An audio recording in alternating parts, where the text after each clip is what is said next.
All right. So before we get into the ridiculousness of these stupid MAGA Republicans, conservatives, politicians, congressmen and women using this moment to score political points to boost approval ratings for Republicans in general. And obviously, Donald Trump used that to boost his approval rating, which is in the toilet. It's in the latrine. It's really, really low, historically low. And so they used that moment and they felt that, hey, if we jump on this right now, it could really help out our approval rating. She's pretty popular and with both sides, Republicans and liberals. So this would go over great. Let's jump on this real quick. And that's all it was. So it's a joke. But yeah, like I said, if anything, it makes her look even worse. It makes her look even more fragile and infirm and pathetic. Caitlyn welcomes it. Okay. If she didn't, she would have put out an IG story saying, I have nothing to do with it. Don't give me this crap from the fever. All she had to do was put out an IG story.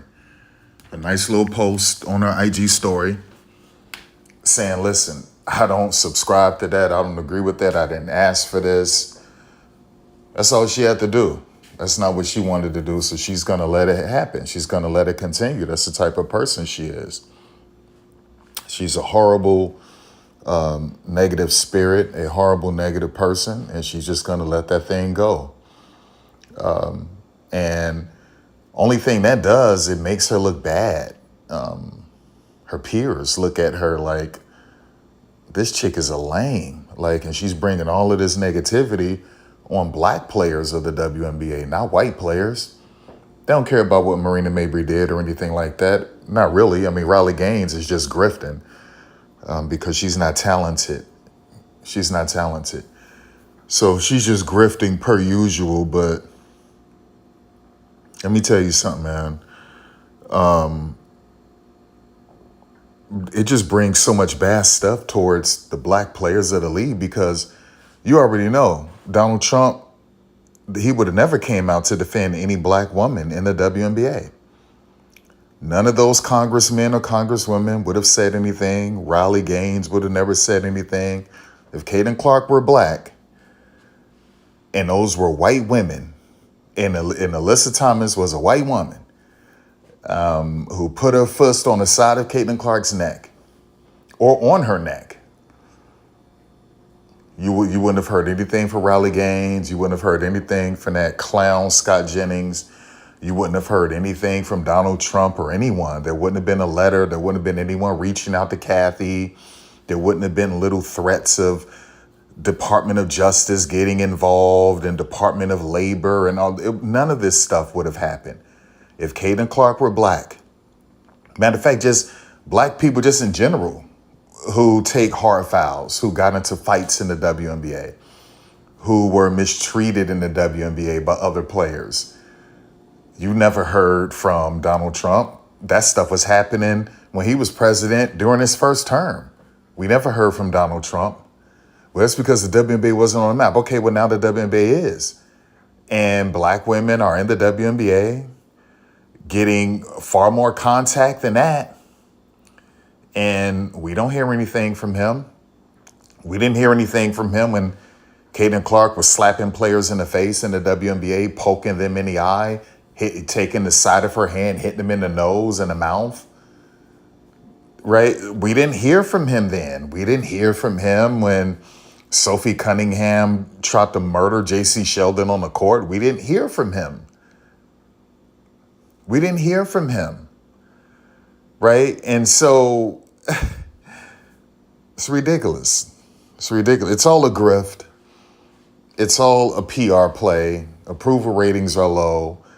It's okay with Caitlin because she plays those PR games too, right? Her approval rating was even lower.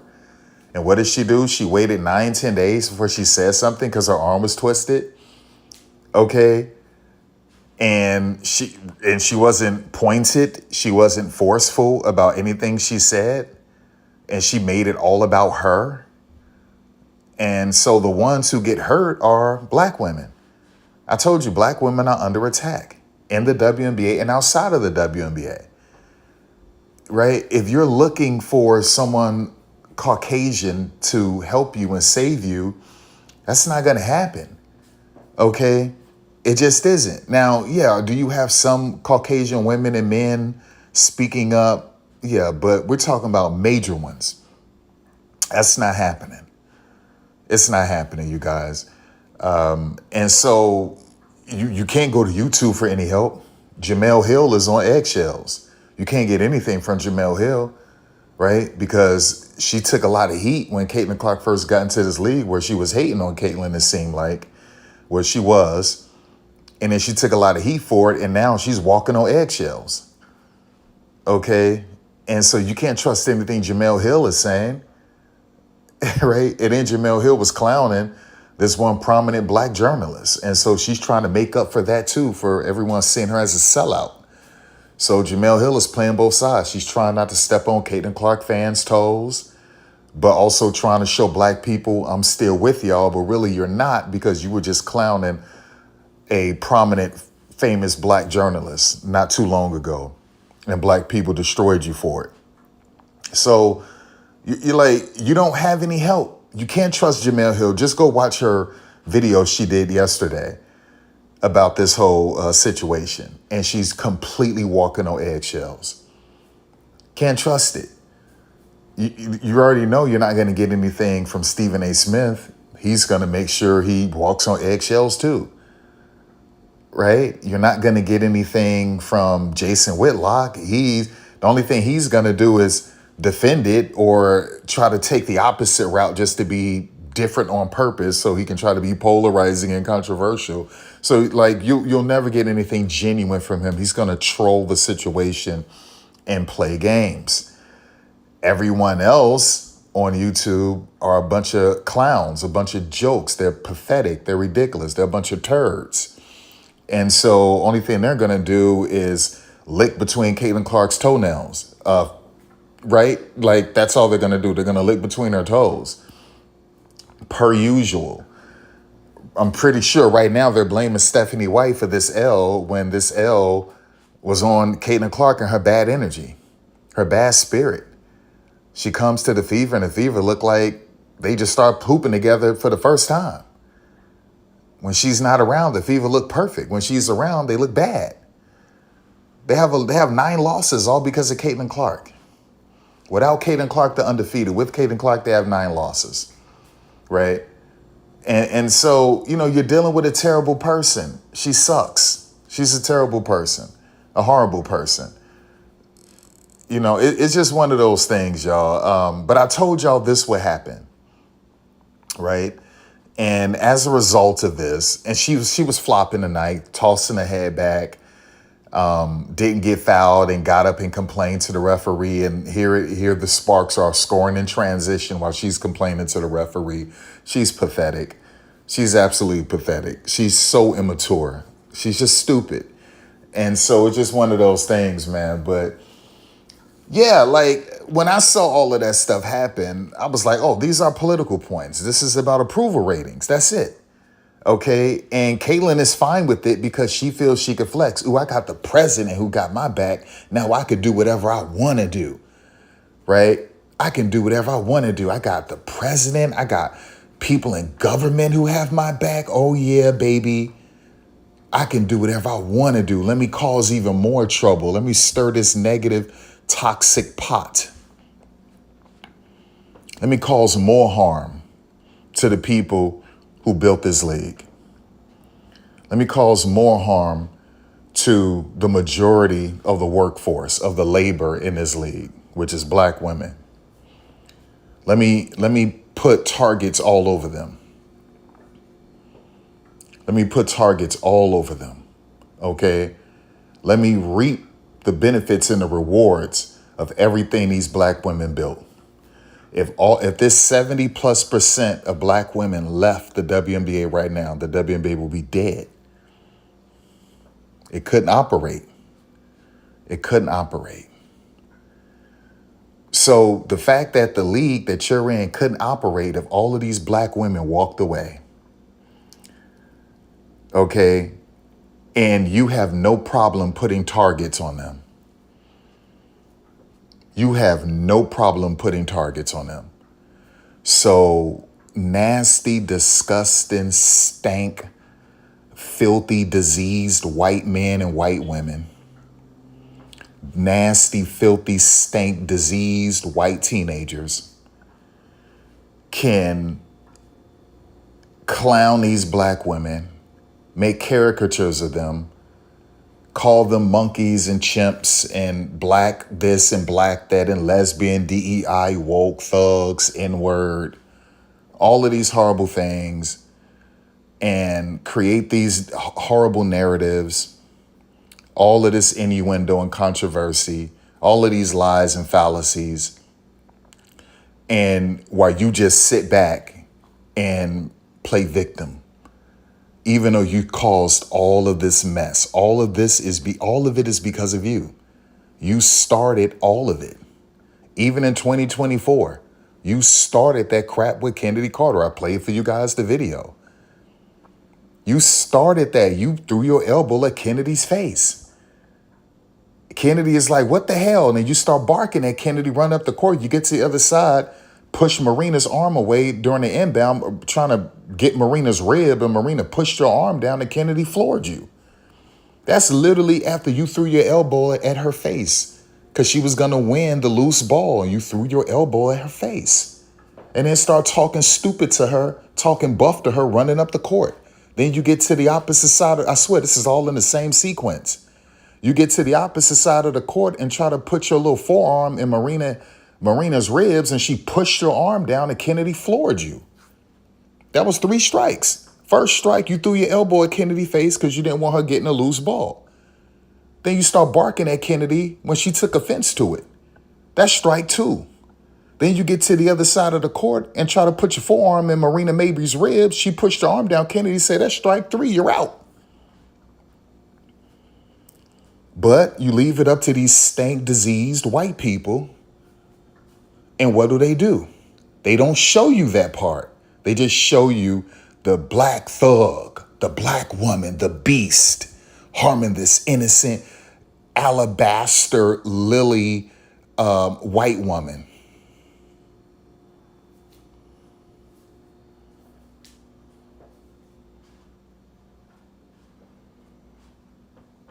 This ivory white woman, this lily white woman. Okay, like that's what it is. It's disgusting. And listen, Kennedy has to get a bad rap for it. And now she's out of the league, which is unfortunate. She shouldn't be out of this league. Yeah, she shouldn't be out of this league. So we'll definitely get into that. We'll definitely get into that. But hold on real quick, you guys. Hold on real quick. Yeah, it's crazy. It is absolutely crazy. And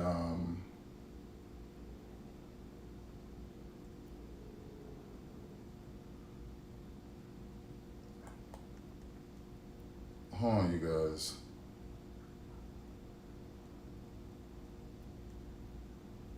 Yeah, it is crazy.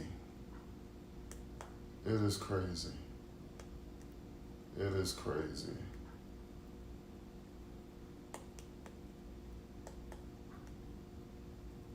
It is crazy. I gotta set something up with this game.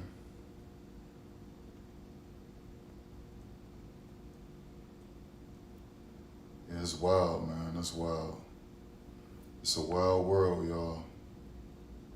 It's a wild world, man. It's a wild world. It's a wild world. But like I said, I made that song. Like I said, my father, he put that on my heart and mind to make that song. He put that on my heart and mind to make that song.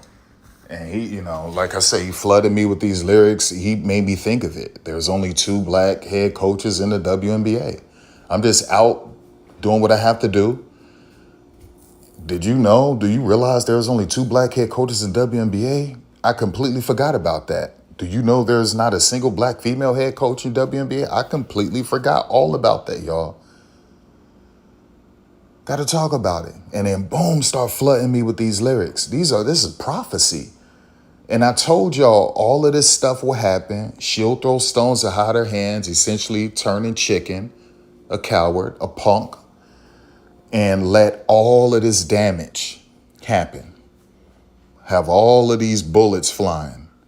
She stirred it all. Okay? That's what one of the things the devil does. Starts trouble and then pretends like he didn't start the trouble. Caitlin Clark is a willing vessel of Satan.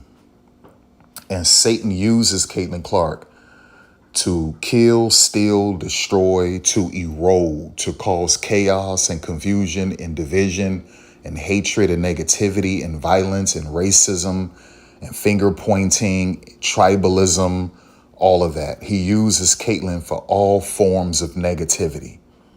That's what he uses Caitlin for. And she's a willing vessel. She's okay with it. She's perfectly fine with it. She doesn't try to fight it. Only time you'll hear from her is when her arm is twisted because it's about her brand. By the way, those shoes are ugly as hell. The blue ones look pathetic. And then the yellow ones look even worse. It looks like a disease. And I call her herpes and I call her fans STDs. Okay? I call her fans STDs. And if you look at the yellow ones, I swear to God, man, it just looks like a disease. It looks like a disease. Like a bunch of bumps. It's ugly. It's unimpressive. It's something that's not well thought out. It's cheap. It's disgusting. But anyway, so like that's one of the things, man. She's a terrible person. Like, what did you expect? When I saw that, the first thing I said was approval ratings. They're jumping on this, and she's okay with it because she could flex and say, I can do whatever I want to do. That's what she told JC Sheldon, right? I can do whatever the F I want to do. And Marina Mabrey said, no, you don't. And no, you can't. Isn't it how she was treating Lisa Bluter and everyone at Iowa? And then she rubbed it in her teammates' face in that BTS film behind the scenes in the locker room, rubbed it in her face that all of it is because of her. Right? And that's why she was mistreating teammates and her coaches at Iowa the way she was. Because she felt she could do whatever she wanted to do, because if she leaves, it all goes away, even though that black woman gave you all that, because you never touched 1 million in ratings your freshman year. You never touched 1 million in ratings your sophomore year. And you never touched the millions in ratings your junior year until the NCAA tournament. You never packed out Carver Hawkeye Arena your sophomore year. You couldn't do it your freshman year because it was COVID. But you didn't pack it out at all, at home or on the road. Empty seats all over the place. You didn't pack it out your junior year. You averaged 7,500. At one point, I think you got 10K to show up. But you averaged like 7,800 at Carver Hawkeye your junior year. And you couldn't pack them out on the road. Everything blew up your senior year off of what that black woman did your junior year in the tournament. So you was never lit like that until that black woman chased you around that basketball court and made you look stupid. Okay, right? And this is very humbling for you white diseased Caitlin Clark fans and you black diseased Caitlin Clark worshipers. And you feel stupid right now that I'm throwing this in front of your face. I'm just making you hear this and it's pissing you off. Okay, it's irking you, it's irritating you, like, oh my gosh, how dare he tell the God's honest truth that Caitlin never sniffed 1 million her freshman year. Caitlin Gaines never sniffed 1 million her sophomore year and she couldn't pack them at home or on the road. How dare he tell the God's honest truth how she never sniffed 1 million before the NCAA tournament her junior year, and she averaged, 7,800 at Carver her junior year before the NCAA tournament? How dare he tell the truth like that? We want to paint this picture that she was always lava, and that's not the case. They don't know, because these people just start chewing her filthy panties in 2024. So they wouldn't know. That's why that dummy correlation lied in 2024. She was like, I started watching the WNBA in 2023. And the black woman was like, well, who won a championship in 2023? You said you started watching 23. Who won? I don't have to tell you that. I know I started watching. But she said, well, if you watched in 2023, who won a championship? And she didn't know. She lied. All of you people are now chewing at dirty clowns' pennies. And they're filthy, by the way. Acting as if you've been with her since her freshman year or before her freshman year. And you weren't. You're just a bunch of dirty panty chewers of Caitlin Clark. You're just a bunch of filthy STDs, every last one of you. You deserve no mercy, no pleasantries, no superlatives, no niceties. You deserve nothing but hell. All of you. All of you. You are all a part of what enabled that goofy, disgusting, stank, herpes, disease soul, Caitlin Clark, to be who she is today, which is a devil, a flat out devil. And all of you have placed a bad target, a target on black women. All of you. And then you got that pedophile, child molesting, rapist, out of shape Donald Trump using the situation, exploiting it, using the situation to boost up his approval rating. He don't give a damn because he never spoke up for any black woman who was going through all that. And what Caitlin went through was nothing compared to what black women been going through in this league. That doesn't make it okay. Well, if that's the case, then let's have a conversation about the NHL. Let's have a conversation about the NBA. You people praise the NBA when it's violent. It's so wild that you have First Take and other shows complaining that the NBA isn't physical anymore. They miss the 80s and 90s. They miss old school dudes like Charles Oakley trying to murder people on the court. They miss the old school bad boy Pistons clotheslining people. So you celebrate it when men do it, but when the women do it, oh my gosh, oh no, oh no, oh no. Oh my gosh, Department of Labor, FBI, CIA, Donald Trump. Oh my gosh. No, you didn't care when Angel got clotheslined, and she had it coming to her because she punched Alyssa Thomas in the mouth before Alyssa clotheslined her. She backhanded her in the mouth. That's why Alyssa clotheslined her. I played that part of the video for you. They cut that out. Angel Reese fans, they don't want to show you that. The only reason why she choke slammed her because Angel Reese literally hit her in the mouth with her fist on purpose. And leading up to that, Angel was doing dirty stuff to Alyssa Thomas throughout that game. And Alyssa said enough is enough and choke slammed that chick. She deserved it. She deserved to be choke slammed because you punched Alyssa in the mouth with the side of your fist, and that's why she choke slammed you. You deserved it. But did you see Donald Trump or anyone come out and say, oh my gosh, what was that? That was so wrong. Let's send a letter to Kathy Engelberg, protect Angel Reese. It was none of that happened. None of that happened. Period. Okay. So when Kalia Copper almost broke the orbital bone of Skylar Diggins earlier this season, on purpose, literally punched Skylar in the eye and almost broke her orbital bone, did any of you come out and say anything about it? No, you didn't. Did we hear from Donald Trump? No. No one said, did we hear from Riley Gaines? No. Well, no one knows who Skylar Diggins is. Well, that's a you problem. Okay? That's a you problem, right? Purposefully ignoring these women on purpose because you're racist and you're all pieces of SHIT.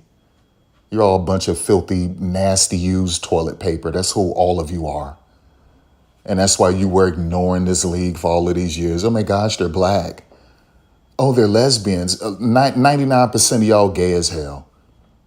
All of you men are gay because you watch porn. And you don't just be watching lesbian porn. You watch straight up porn. So you're seeing a man's penis throughout the freaking porn video. So you're gay.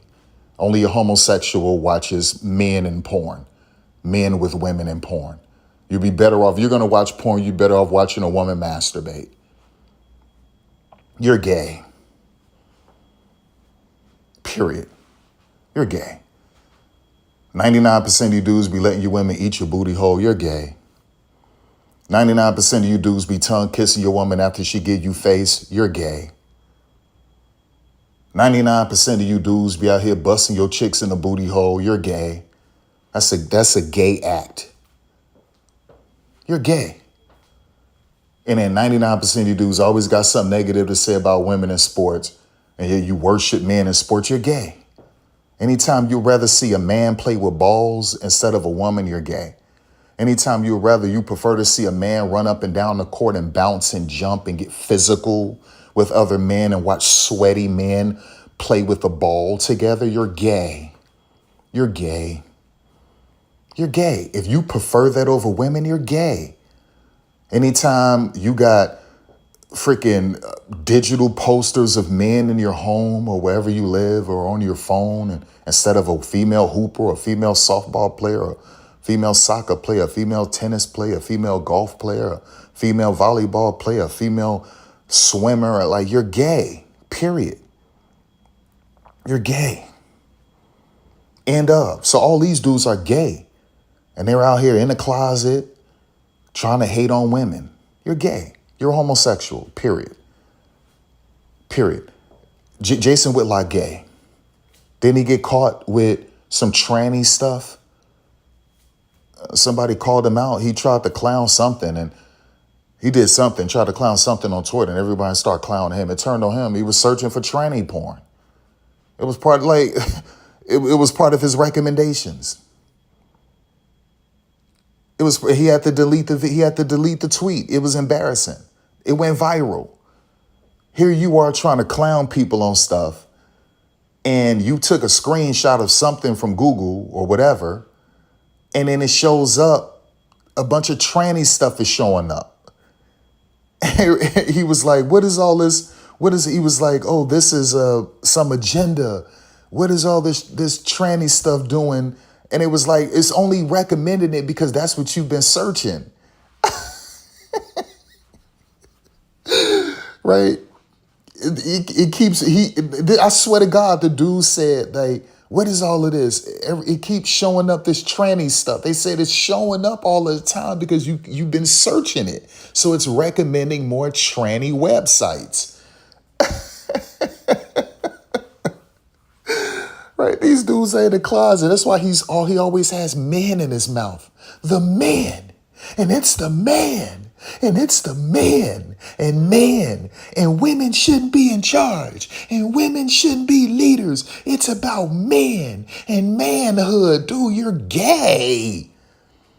You got men in your mouth all of the time. Men in your mouth. And I'm saying it so it can sound like a whole pause. You got men in your mouth, on your tongue. You have men. Every weekday of your podcast, you're shouting men. Men are on your tongue. Men are in your mouth. Men are coming out of your mouth.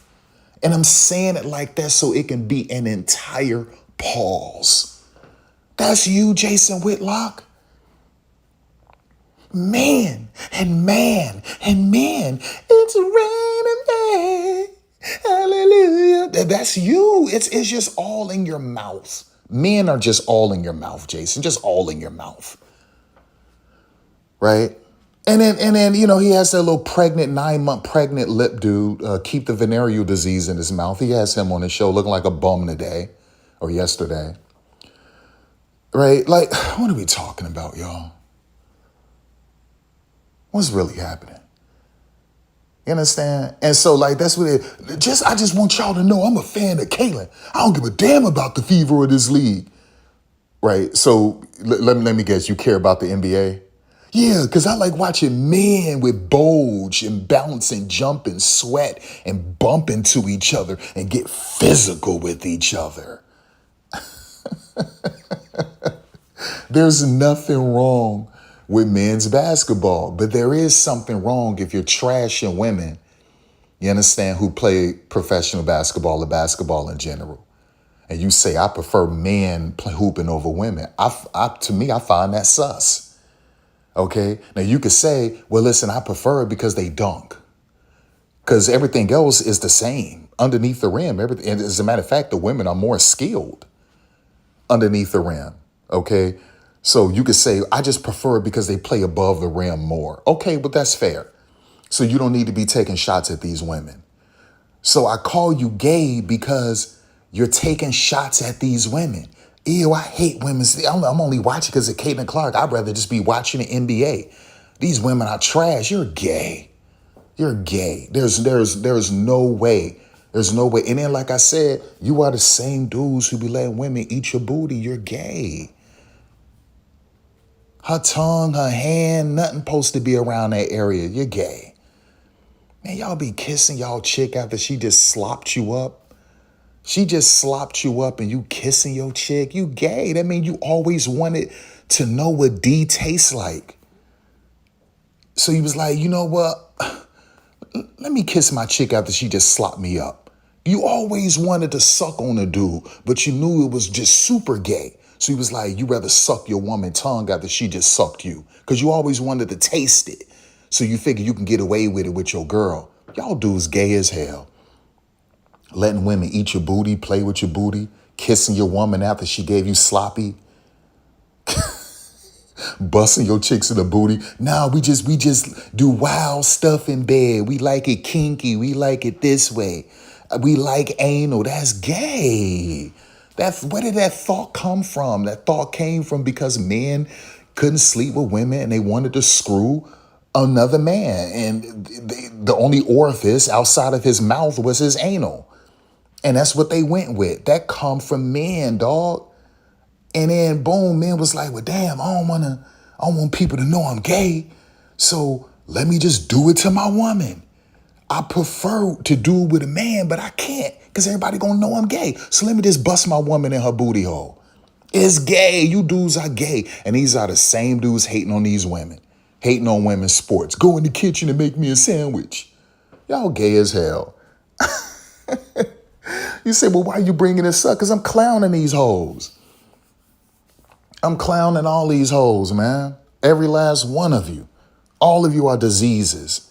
And then to you dumb little white hoes, little females, old and young, I only watch because of Caitlyn. I didn't care about this league. Well, you're a piece of SHIT, and I hope you burn in hell. And that's why you smell like wet dogs. That's why you smell like wet dogs. Every last one of you. I only watch because of Caitlyn.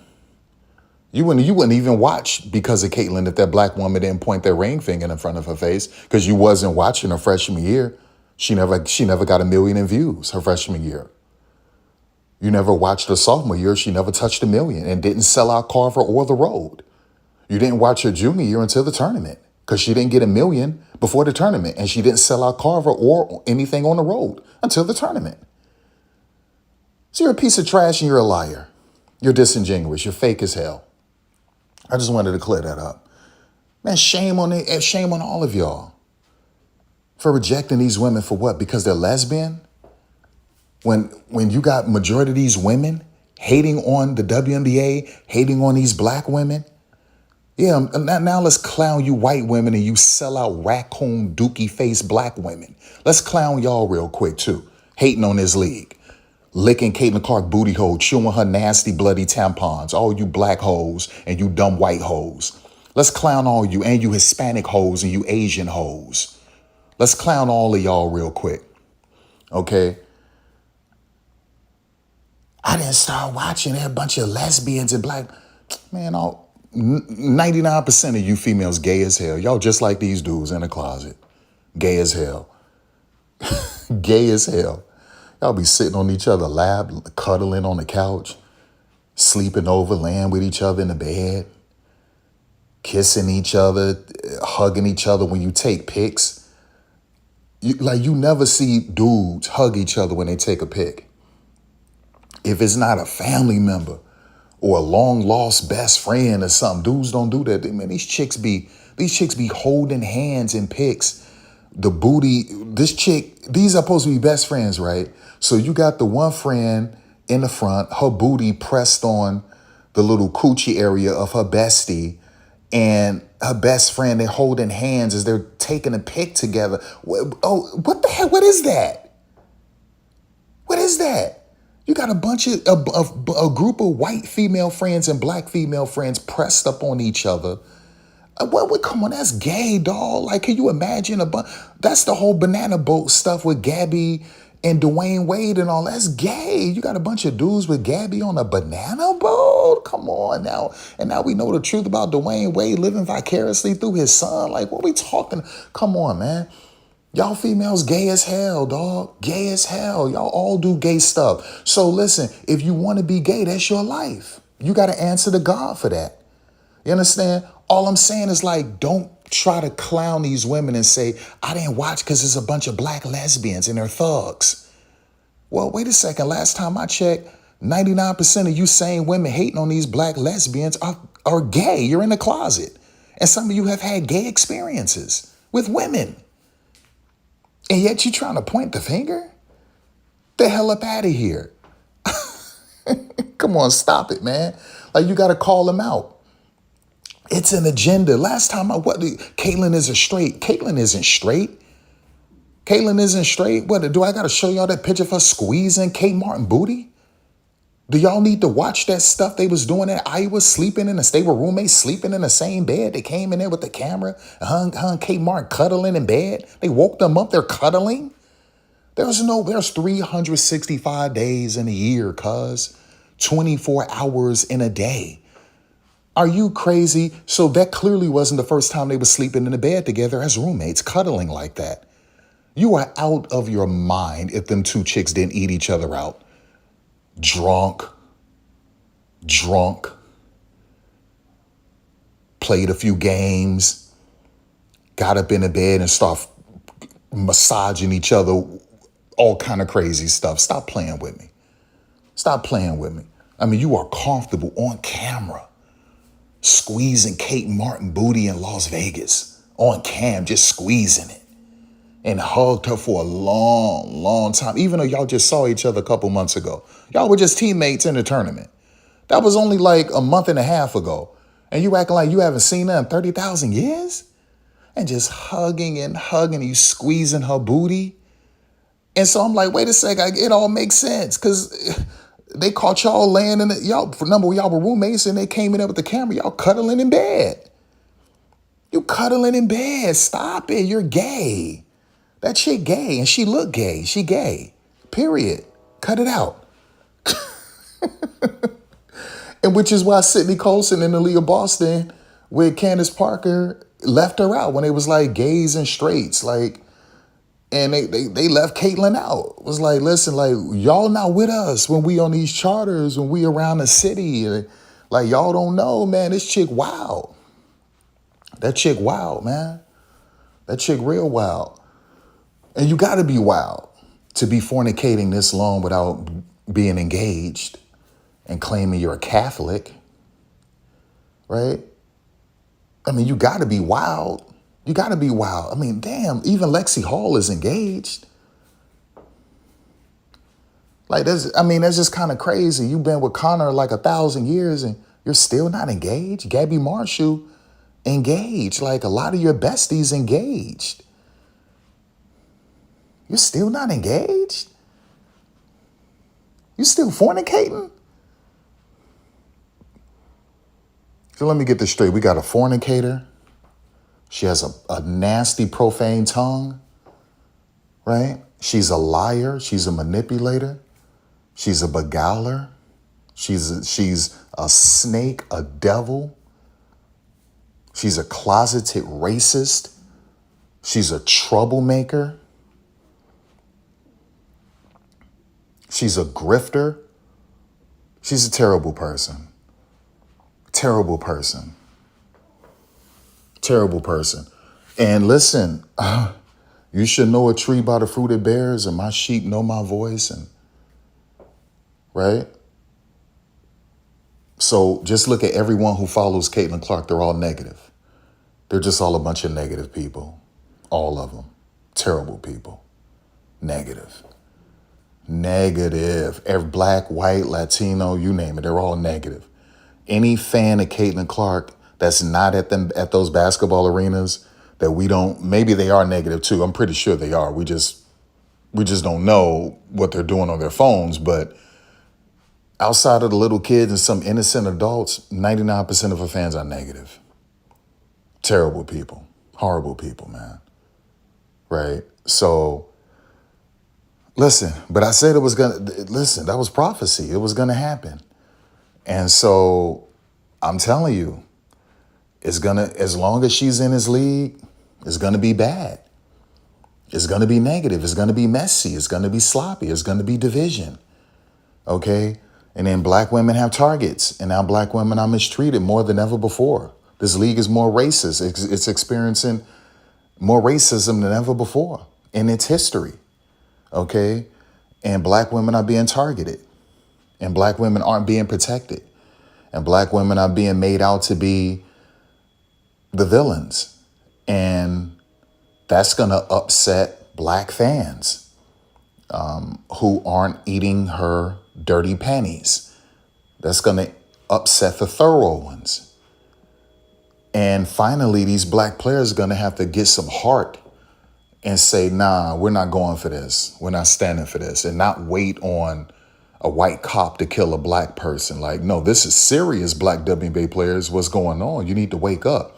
Don't wait to put on a hoodie and a t-shirt after a white cop kills a black person. No. Let's talk about this. This is serious right now. You don't even have a black female head coach. So what do you think Kathy and the rest of them are going to do? Well, they don't want trouble with the government and with Donald Trump. So they're going to show Donald Trump, because Donald Trump can flex. He could say, do you know that one of my close friends owns Paramount, owns CBS, and you have a deal with CBS? I can have him to get out of that contract and really hurt you. I can have him to stop showing your games. Okay, like seriously, like Donald Trump can do that. He can seriously do that. Listen, do you know who's running the FCC? He can have them to do some damage to the WNBA. And so Kathy is going to say, listen, unless Kathy is going to be strong and fight back. If not, she's going to capitulate. She's going to acquiesce. She's going to give in, right? And she's going to show him, listen, we're already pushing out black people anyway. Okay, so Donald, I'm with you. Donald wants the WNBA more white. The Republican Party wants the WNBA more white. And they feel like Caitlyn would really be safer if it was that way. Even though she was abusing white women in the Big Ten, pushing them and threatening them, all kind of crazy stuff it seemed like, right? She was abusive to white women in the Big Ten, by the way. I just wanted to clear that up. But so they feel like it'll just be better for America if the WNBA was predominantly white. It'd be better for Caitlyn. And so Kathy is like, well, Donald, we're already on pace to do that, right? That's the trajectory. That's where this thing is trending. That's where it's going. Did you see the Portland fire? Do you see our coaches? We only have 2 black coaches. Okay. We're getting rid of them. Donald, in 5 years, this league would be probably just 50% black, if that. We're doing it, Donald. Now, yeah, you'll see some black people, but a lot of them would be biracial. Oh yeah, sure. They passed the skin test for us. Yeah, absolutely. We don't mind that type of pigmentation. That's where this thing is going. I told y'all this. I make videos every year warning black people that this is what's going to happen. You understand? And now you're seeing it. So of course she's going to give in and say, Donald, listen, we're making the league more white. We're making the league more white. We're pushing out black players, Donald. You know, it's disgusting, man. Isn't that Jeffrey Epstein's bestie? Come on, what we doing? Ridiculous. But I'm telling you what's going on, man. Y'all better wake up. Y'all better wake up, man. Y'all better wake up. Y'all better wake up. Y'all better wake up. It's serious out here. It's serious out here. And I told y'all this was going to happen.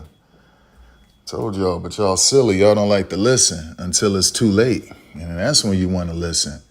It's like, man, CFWB told us, man. BAD, man, he told us, man.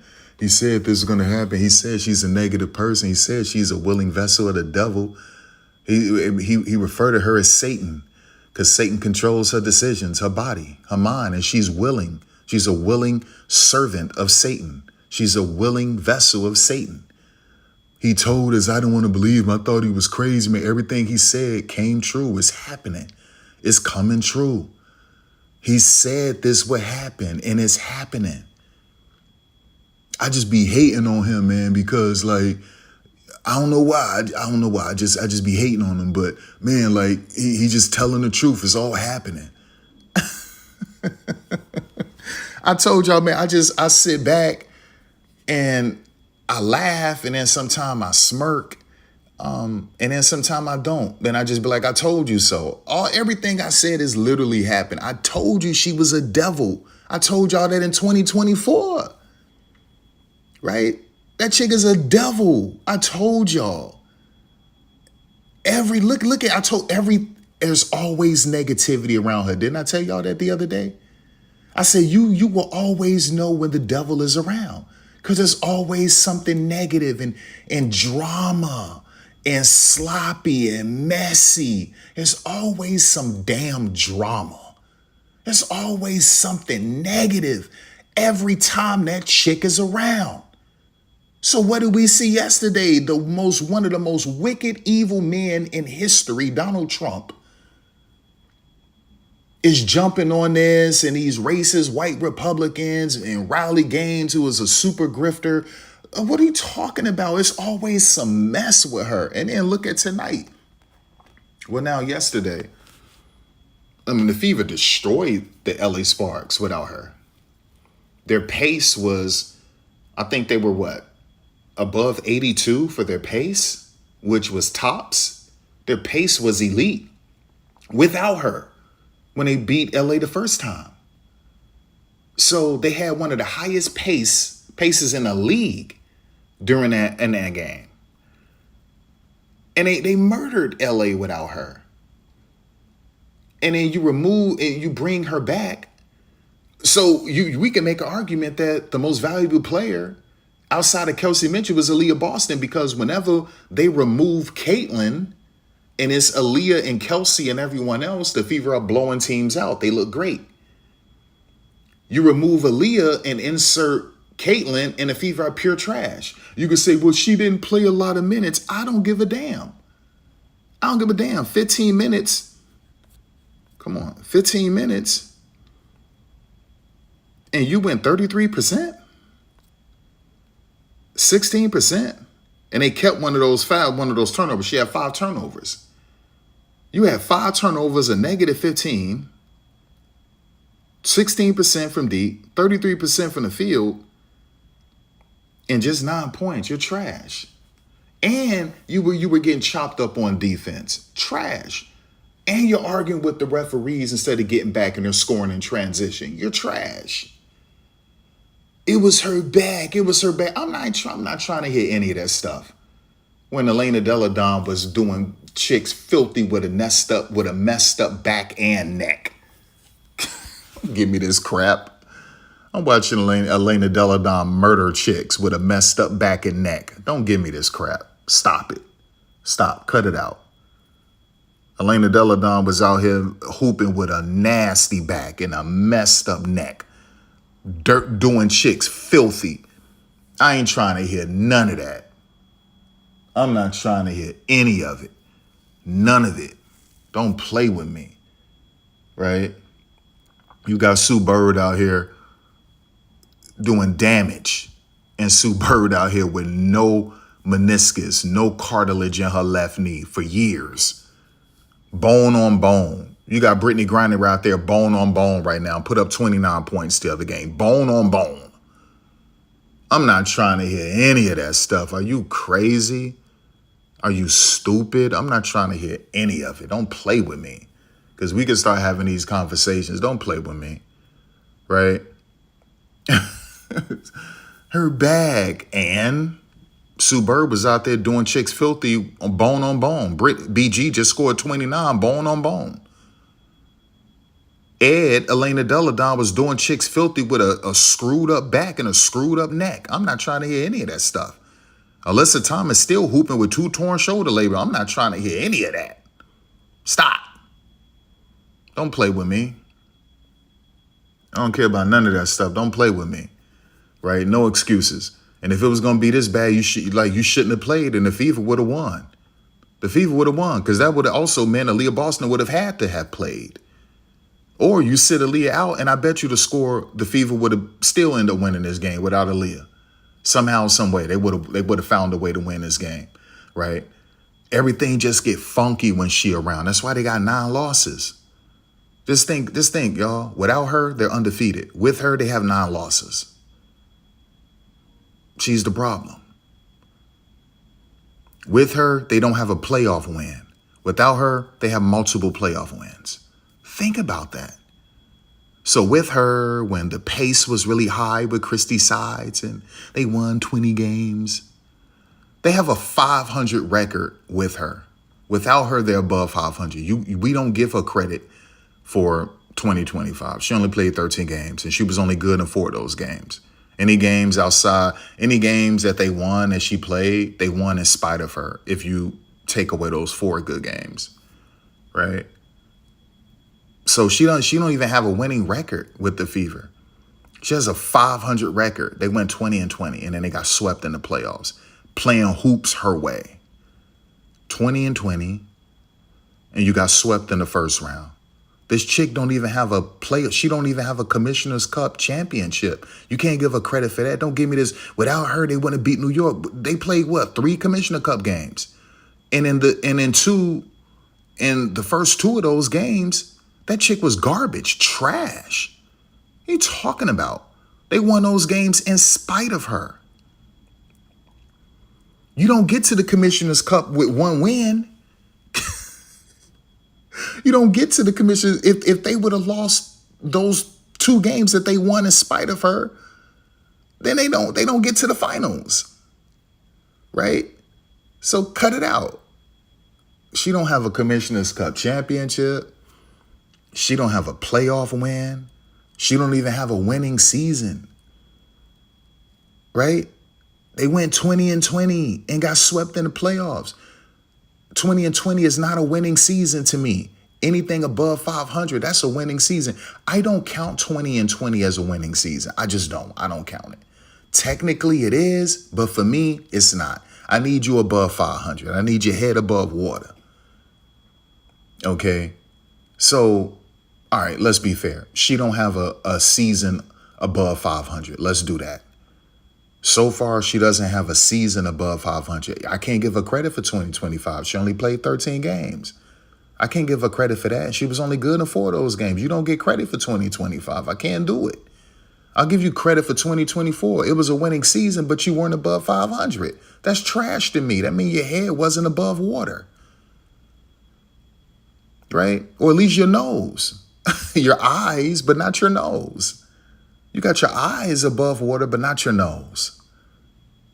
Right? And then you didn't win anything in the playoffs. I can't respect that. I can't respect that. And right now, the Fever have 9 losses, all with you. You're a terrible person. Get the hell out of here. That chick was trash, right? Look at Kelsey. Only had 2 turnovers and 1 foul. Kelsey had and put up 29 and went 55% from deep and 50% from the field and got 2 steals. What we talking about?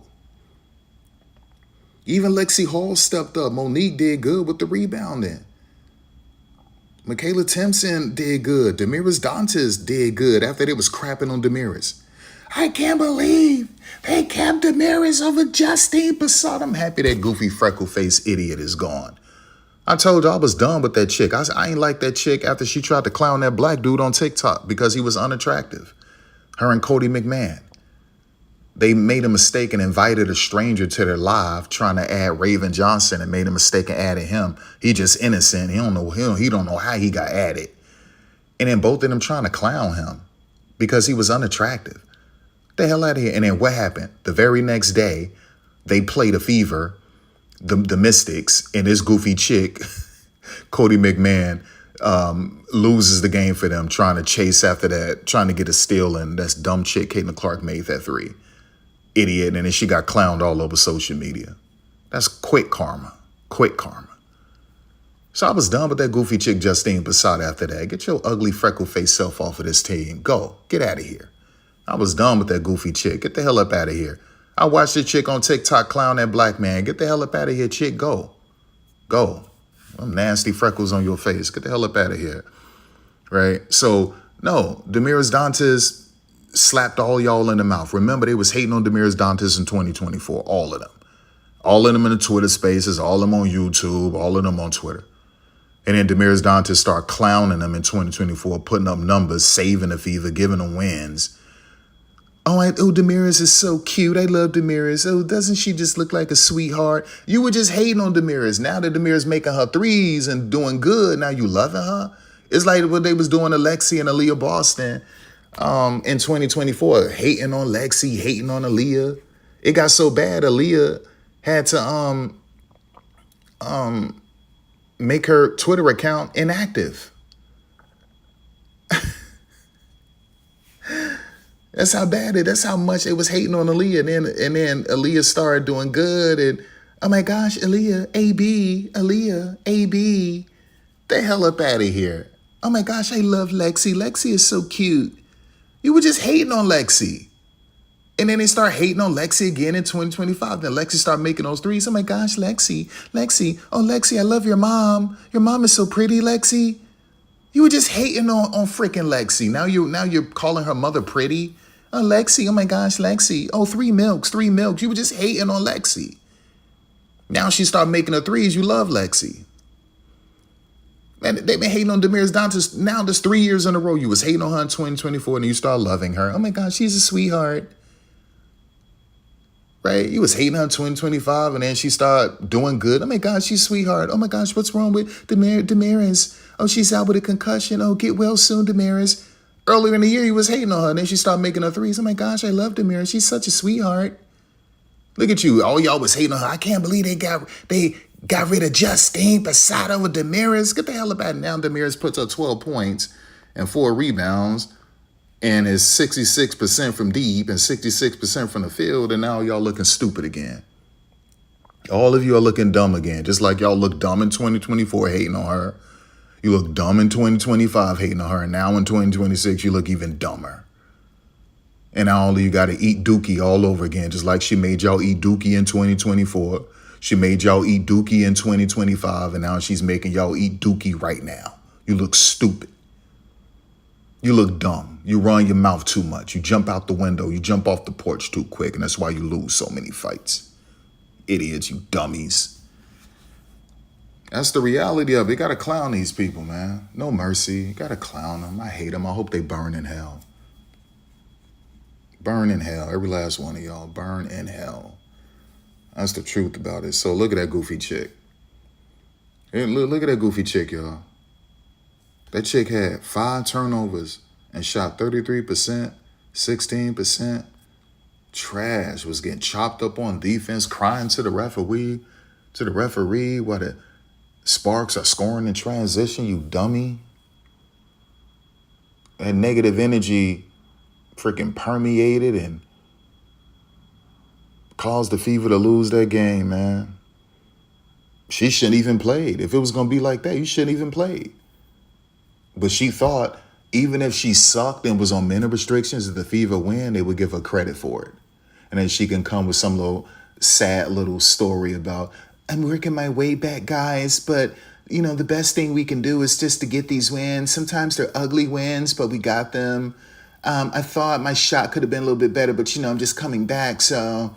But the main thing is we got the dub, and no. You don't get to tell that story at the press conference. You don't get to do that. Go take a shower, get on that plane, and go to freaking Phoenix and sit on the bench. You don't get to play that card. You don't get to go to the press conference and pretend that you contributed to the win. No, you contributed to the L. That's what you did. The hell up out of here. Hell up out of here. And she ducked the Phoenix game. No, AB, you sit out this game and I'll play. And then I'll sit out the Phoenix game because I don't want any parts of DeWanna Bonner and Alyssa Thomas. And then I believe Kalia Copper is going to kick my... I don't want any parts of Kalia, Alyssa, and DeWanna. So you play the Phoenix game. I'm going to sit that game out like I ducked Kennedy Carter. So I ducked Kennedy Carter because I was scared of Kennedy. And then I'm ducking Phoenix again. I'm ducking Phoenix. That's a punk. That's why I got her holding a sign, calling herself a PUSSY. That's a punk, man. That chick ducked Kennedy Carter. She's so happy Kennedy out of this league. Oh my gosh, thank you. That chick ducked Kennedy Carter, and then she ducking Alyssa Thomas, Kalia Copper, and DeWanna Bonner. She ducking them. That's a punk. That's a coward. That's a coward. What are you waiting on? Another 8-day layoff again? Like, how else are you supposed to get back into rhythm? You need to play a back-to-back. After a bad performance like that, a true competitor is itching. They can't wait to get out there the next day. They want a back-to-back. It's like Ray Burrell was like, listen, you won after Ray Burrell was 2 of 11 their last game. She wanted to play the next day. That's why she was out here dominating. Ray Burrell literally wanted to play the next day. That's what true competitors do. That's how they are. Now, Michael Jordan never performed like this, but MJ would have been for a back-to-back. He would have loved a back-to-back off of a terrible performance. That's not a competitor. That's a punk. That's a whole entire punk. That's a coward. That's a whole coward, y'all. That's an entire coward. That chick ducked Kennedy Carter. Man, listen here. Kennedy, how dumb are these people? Once again, getting her out of this league again and used her and abused her and all of that stuff like that and got mad that she was outshining Asia. And that's when it all started. That's when Becky, that's why Kennedy said take the leash off, because all the attention was on Kennedy. Every time Kennedy subbed in a game, all of the Aces fans screamed at the top of their lungs and damn, they gave her a standing ovation. It was all about Kennedy. She was outscoring Asia, right? And they did listen, if you're a threat to Asia on that team, they'll get you off of that team. And like, that's what happened. And so you saw them put that leash on Kennedy. It was like, oh no, this is not your team, it's Asia team. And then so Kennedy is on Threads and they trying to clown Kennedy because she had a bad game going up against Olivia Miles. And Kennedy was like, man, either tell her to take the leash off, or I'm just waiting on her. No, I'm just waiting on her to take the leash off. And so Becky, she's superficial. She's immature, right? And she's a very vindictive, spiteful, devious person. And so Becky was like, oh yeah, you must don't know the terrible things I've done to certain women who came across my way on this franchise. You must don't know what I did to De'Arica Hamby and what I did to Maya Hollingshed and these other women. Like, you just don't know. Let me show you real quick. Let me dock your minutes from you. And then let's stretch out your little thigh contusion or whatever, your little quad contusion. Let's stretch that out a little bit. But that's really me putting you in a closet somewhere. And then when you get back, I'll barely give you minutes. And Kennedy is like, what am I supposed to do? You brought me here because you say you needed me. I'm giving you amazing production, unlike anyone in the history of this league.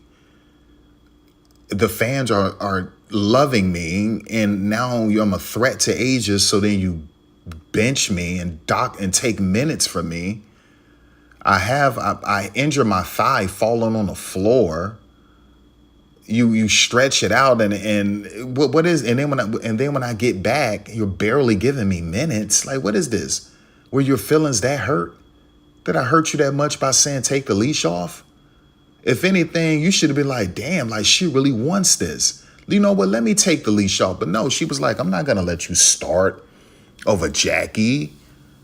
I got history with Jackie. I'm not going to let you take Jewel Lloyd's minutes. We won a championship with Jewel. Then I got to get rid of you because I'm going to give Dana Evans your minutes anyway. We were just using you. And as soon as you became a threat to Asia, no. And then once you hurt my little feelings by saying take the leash off, I was done with you. And that's what it is. And that's why Kenny is out. This dumb little fragile chick, Becky, got her feelings hurt. The Kennedy said, take the leash off.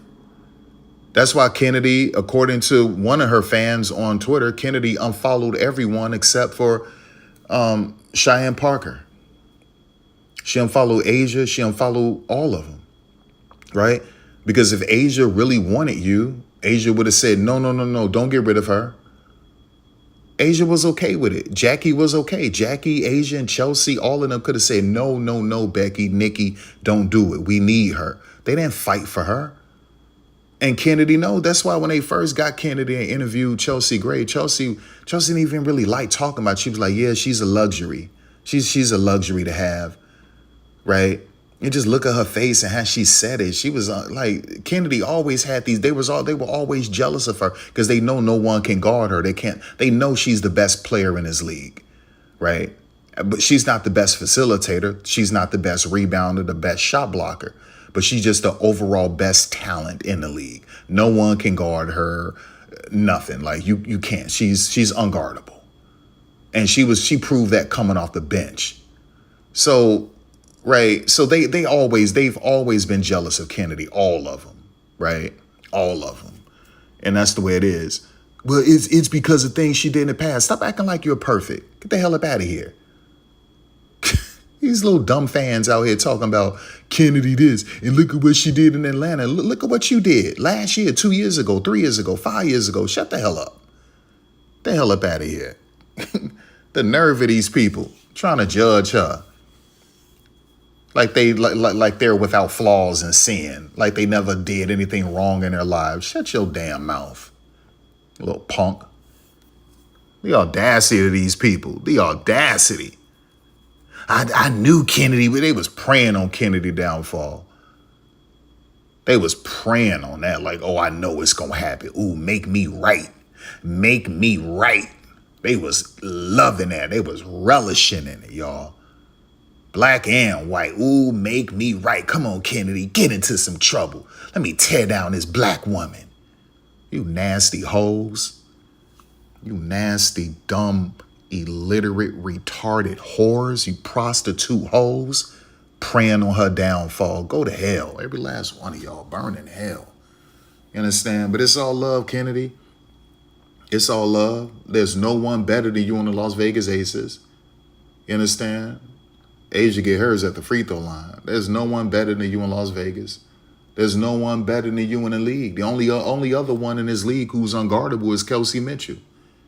And then with Kayomi McMillan getting his league, no one could stop her, right? So you better be happy my girl Sierra Dillon not in this league. And she in a tournament and on the 22nd, 1v1 tournament. It's on pay-per-view.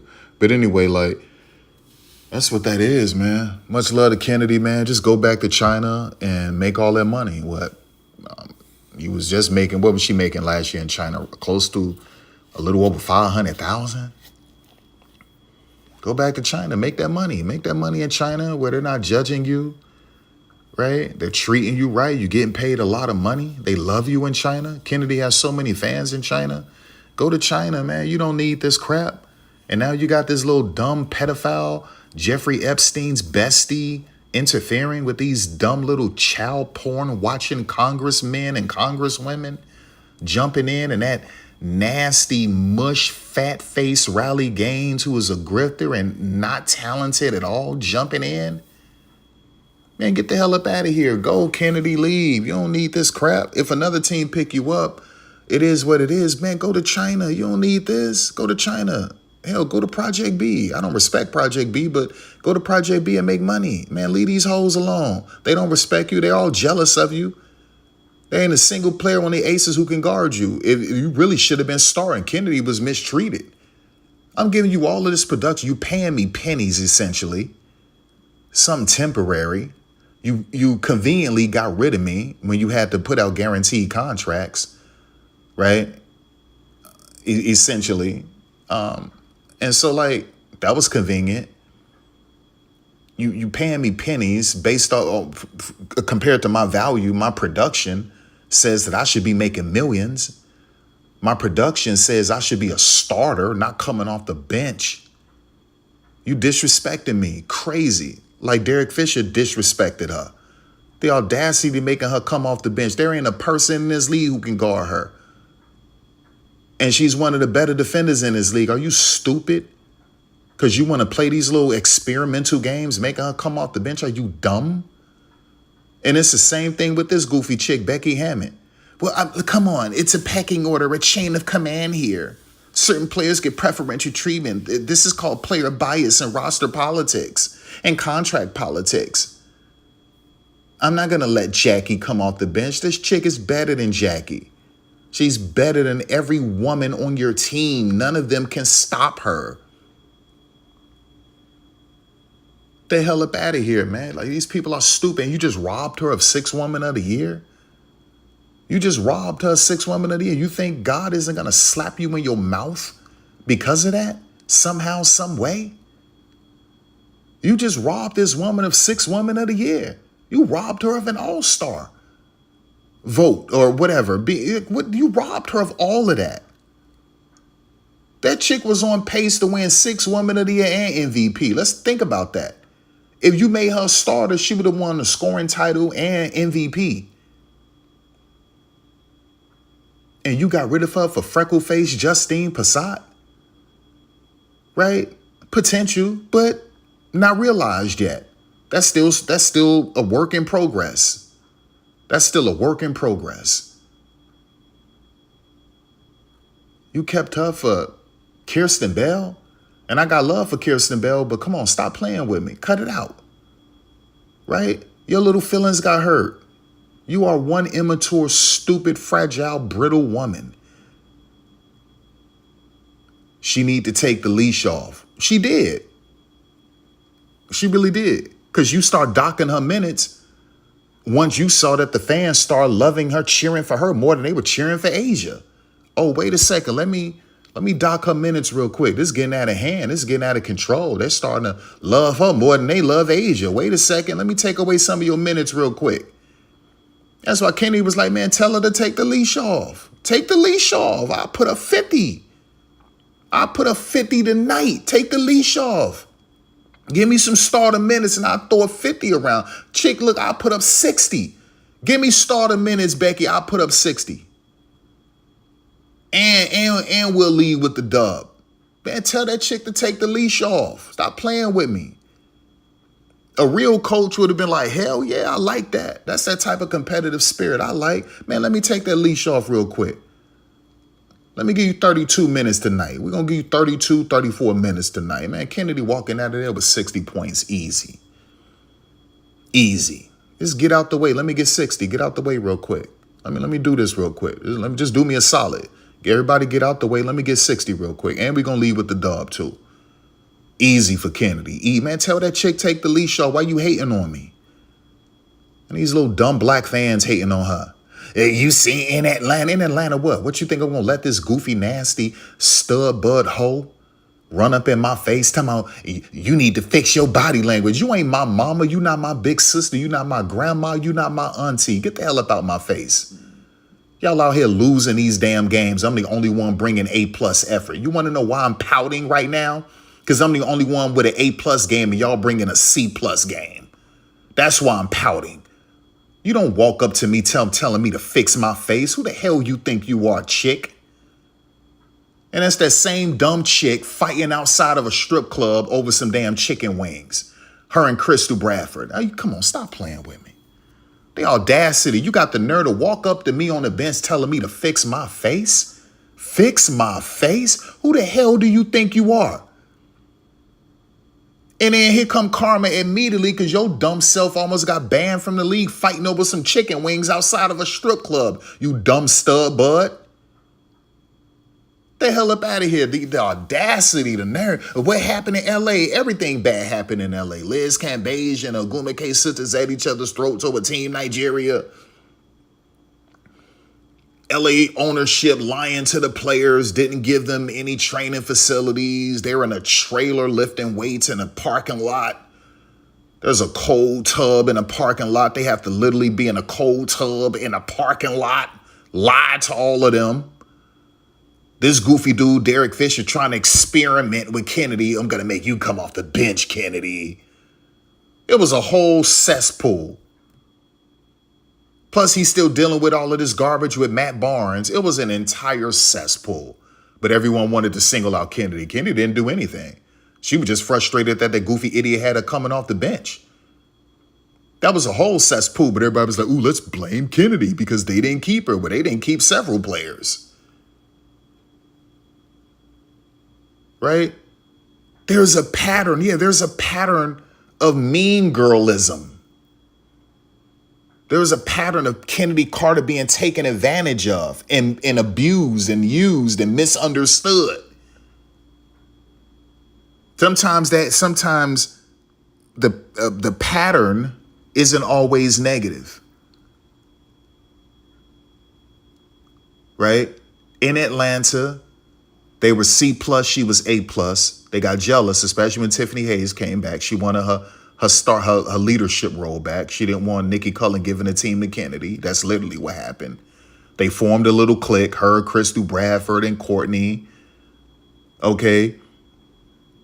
And next thing you know, they're out there looking stupid. Kennedy is pissed off. She goes to the bench. And then Courtney walks up to him and said, fix your face. What? Excuse me? Nah, It don't work like that. So whose fault is that? You mean to tell me you just gonna let somebody walk up to you and tell you to fix your face? And this chick been hating on you the whole year. The energy been there. Everybody, we all saw it. All of the real ones who've been watching this league forever, we all saw that something was bubbling. Something was going on. If you watched them Atlanta Dream games, you knew the energy was off. And if you watch those games, they were all out there giving C+, B- effort. This chick Kennedy Carter giving A+ every night. And she got pissed. So she goes to the bench pissed off. And you walk up to her saying, fix your face, fix your body language. Who the hell do you think you are?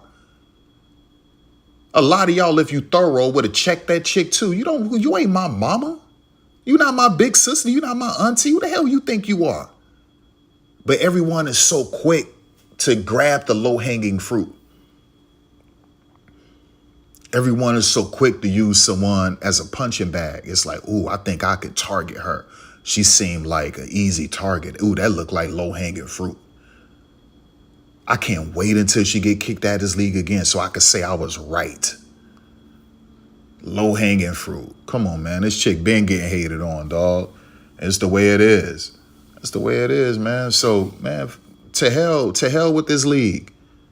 Man, go to China. Go to China and keep making that money. You was making more money than anyone in this league until this year. So go back to China making 500 or 600, 700K like you was doing and get that money in China where they love you, right? It's already been proven you're better than every woman in this league. There is not a woman in this league who can guard you, period. And you prove that coming off the bench. Imagine if you were starting. Stop it. So it's one of them type of situations. I just wanted to clear that up. You understand? Yeah. And for you people who be watching my channel, man, don't think you could force me to make a video about a WNBA topic if it's about Caitlyn or anything. I do what I want to do when I want to do it. Understand what I'm saying? It's my channel. I built this channel, not you. I put that content together, not you. The hell up out of here. I put them hours together. I put them minutes and seconds together. I put them days together. I put them years together, not you. You little hoe. So that's what I got to say. Anyway, I'm out of here. Let me play my game. You don't like it, burn in hell. That's how I feel about y'all. Let's go.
Welcome to Max Crosby Field in Ypsilanti, Michigan. A playoff matchup between the number 10 seed and the number 7 seed. It's the LSU Tigers against the Eastern Michigan Eagles. This opening round playoff game about to kick off. Let's check with Holly Rowe down on the sidelines. Thanks, guys. Checking in with the Golden Eagles head coach. This is the moment we've been building for years, not just this season, but for an underdog team like ours to host a playoff game. This is huge. I want you guys to ride the frenzy of emotion, the crowd noise, the excitement, but make sure you're locked in and focused, doing your job on every play so we can make a little history today. Back to you. All right, thanks, Holly. Good stuff.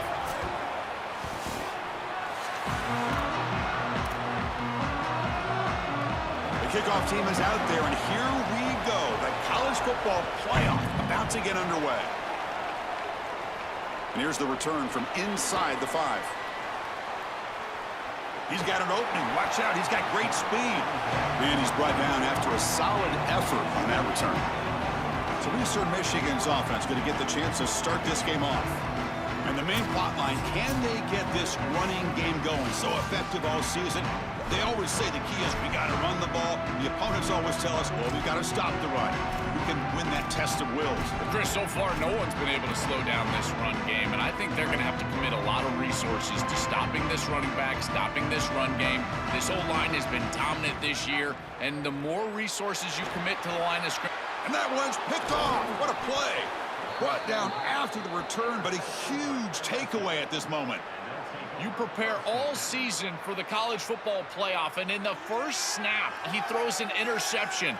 I'll be very interested to see how this quarterback can bounce back. On the opposite side, what a great job by this defense to set yourself up and your offense with good field position in such a big game.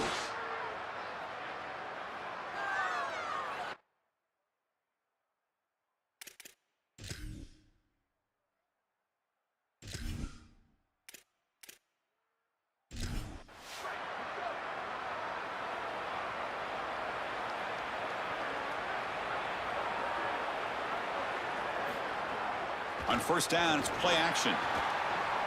Short throw complete to the tight end. Chris, these are so difficult to defend, and the reason is that tight end is normally so involved in the run blocking.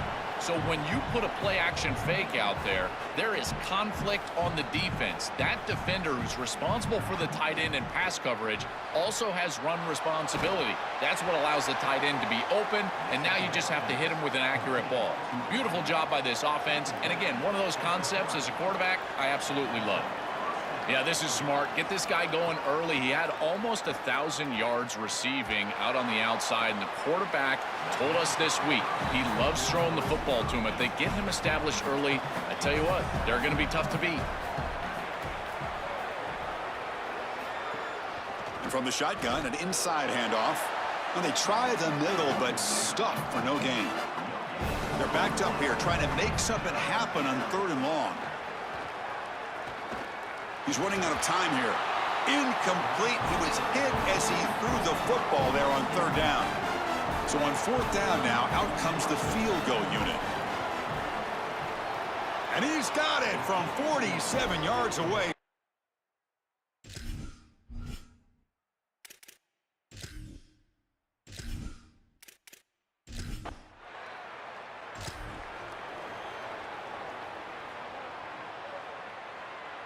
Here comes the Eagles offense on the field. Let's see how this quarterback responds. Remember, an interception on the very first play of the last possession. They'll come out throwing here to start the drive. Looks to the left, pass caught. They bring him down, but he makes the 40-yard line. That's a solid gain. And the Eagles looking to crank up the tempo a bit. That's a good find by this quarterback to move the chains and create another first down. And now you got to keep this momentum going. Take this ball and try to move it all the way down the field and put it in the end zone. Important 2nd down play coming up. Well, this is exactly what you need to do on first down is continue to stay on schedule and keep your quarterback out of those long yardage passing situations. The run game is doing a good job, and you got to give the credit to the offensive line. Continue to churn yards on first. In a big picture sense, this offense representing not just their school or even their conference, but really all group of 6 conferences who've been told Now, you're on the fringe of the sport. For them to beat a power conference team today would be huge. Chris, you're exactly right. He cannot escape. It's a sack. Chris, there's so much emphasis put on third down, and rightly so. That's really the action play of the series. But the third down success or lack thereof, it really happens because Just standing there, gets hit again. well, this is exactly why it's so important to stay on schedule. When you get in these obvious passing situations, these defensive linemen can just pin their ears back. Look at this pass rush. It's just overwhelming the offensive line. Cannot connect. Incomplete, and now fourth down. And the Eagles will bring their punt team onto the field. And this will be the first punt for this offense this afternoon. And on fourth down, the punter sends it away. And the punt will land in the end.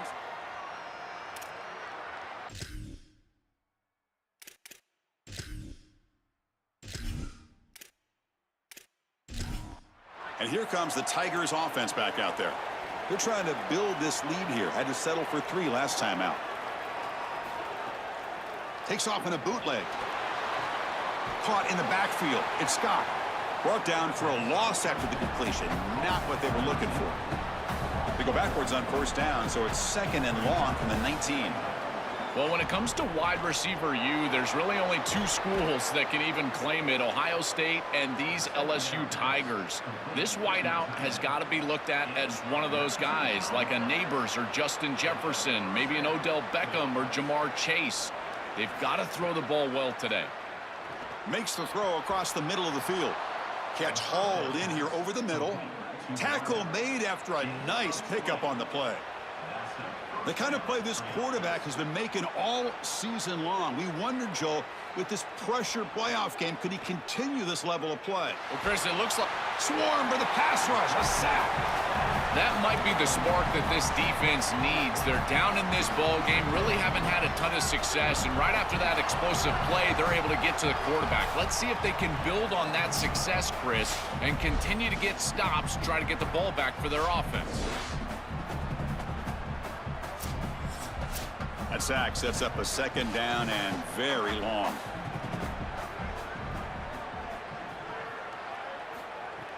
Off the play fake, looking to pass it. Bringing pressure. Trapped again in the pocket. What an outstanding job by this defense. We know this quarterback is electric, in particular when he gets loose. And here, even though he's able to break, contain, and get outside of the pocket, look at the pursuit. And they're able to cut off the angles and get him down.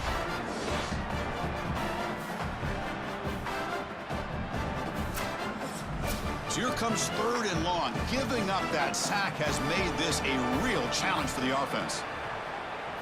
Looking to pass. It's Lewis. Close to the tight end. That's reeled in. It's Rhodes.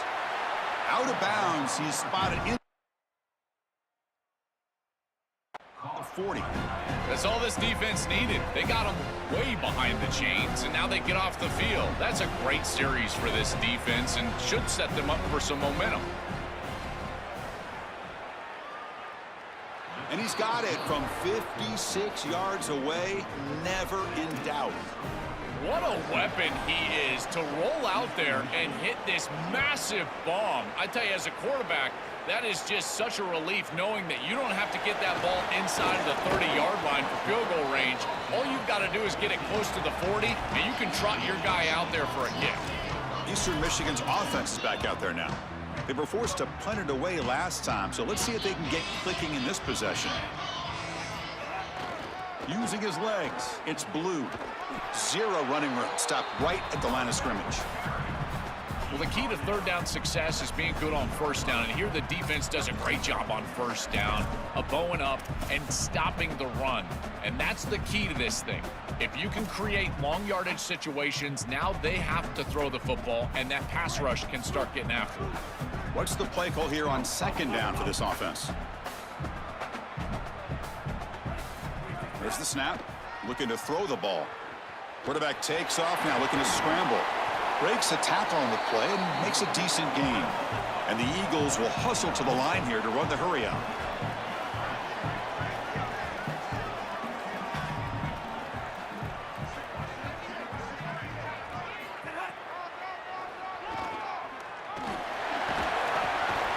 He stopped, but he gets a first down. defense has got to start committing more guys to stopping the run, because on these quarterback runs, think about it, Chris, you're adding a hat as the offense, and that's why it's such an advantage. He's obviously got the athleticism to do so, and here he picks up a huge gain. Nice explosive run from the quarterback. Makes a quick grab. The 5-yard gain is a win on first down. Sets up now 2nd and 5.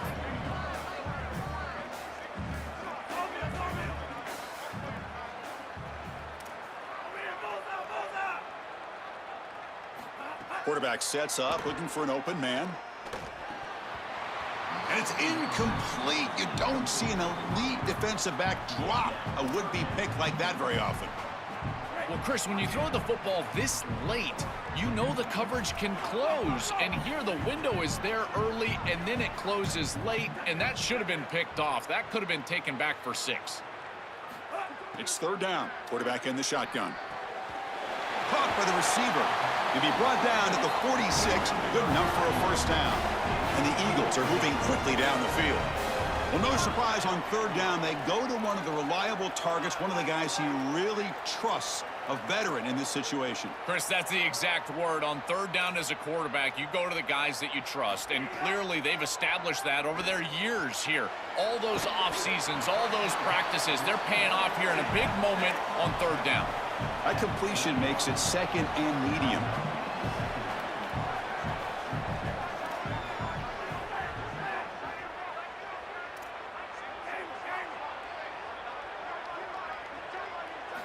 From the gun, he looks for an open man. Finds his target. They make the stop at the 25, but it's 1st and 10 for this offense. And the Eagles come to the line to start a fresh set of downs.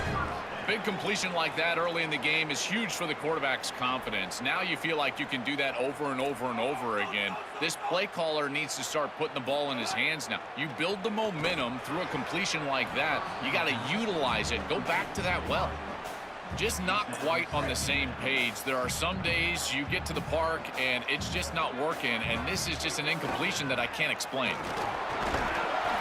Yeah, Chris, I like this play right here, because after a 2nd and 10, what you want is just a manageable 3rd down. I've always thought, like, hey, get half of this back, create a 3rd down that's more manageable for the play caller and for the quarterback, and that's exactly what they've done here. Out of the gun now on 3rd down. It's an out route, the catch made, and the runner steps out of bounds, but does have enough yardage to pick up the first down. And following the catch, we'll get a stoppage here for an injured player. This line getting set up. It's a first down play.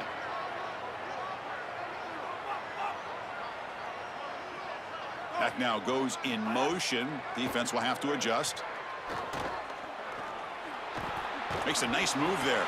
And he's tackled down at the 4-yard line. Defense getting pushed back. And now it looks like we're going to get a timeout here. Got a man shaken up. So here comes 2nd down now. Every play important down here in the red zone. Wants to throw it. Oh, the pocket collapsing. And he's sacked. Huge play with the defense to set up a 3rd and long. The offense will line up. Chance for a couple more plays before the end of the quarter. Now in 3rd and very long, looking to throw. Headed for the end zone. They make the tackle, and that's going to be the final play of the first quarter. It's LSU on top as we take a break for the quarter. We've reached the end of one in this quest to move one step closer to a national championship. Let's check out the stats so far. Through one period, these teams are finding out that playoff games just feel different. Who can handle the nerves better as we head to the second? It's 4th down and 4 as you try to keep the drive going. From the shotgun, drops back.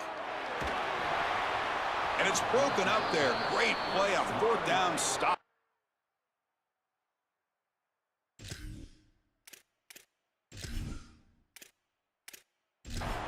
And they're stopped. It's a turnover on downs. All right, so it's 1st and 10 back inside the 5-yard line. We're going to see how much this play caller trusts his quarterback. How aggressive will he be from this spot? That's solid pursuit. They'll trap him out there behind the line of scrimmage. This is exactly what pops up on film in preparing for this defense. His recognition, getting into the backfield, stopping plays before they ever get started. Look how fast he recognizes what's going on and then his instincts to go make the tackle. Here comes a handoff. Fights through the tackler. He's not going to get the first down. It's 4th down now. The Tigers will have to punt this one away. Look at the leg strength, a booming punt. We'll see if he can make a play on this return. And the return.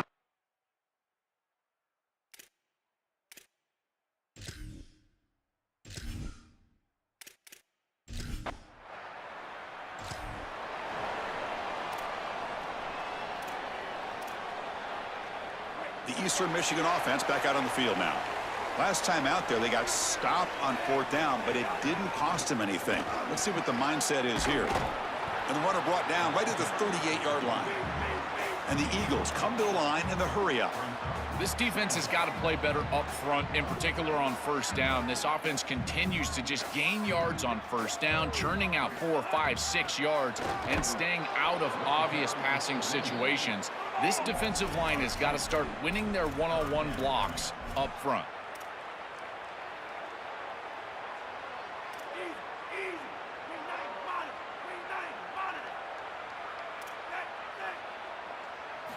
On 3rd and short, they'll try to throw for it here. Grab by the receiver. They stop him at the 49, but that'll be a 1st down. A new set of downs after that completion. I like the decisive decision from the quarterback there. He saw zone defense, got to his completion right away, and moved the chains. Handoff here from the shotgun. And they tackle him, but a nice pickup on that running play. Offense cranking up the tempo now, no huddle.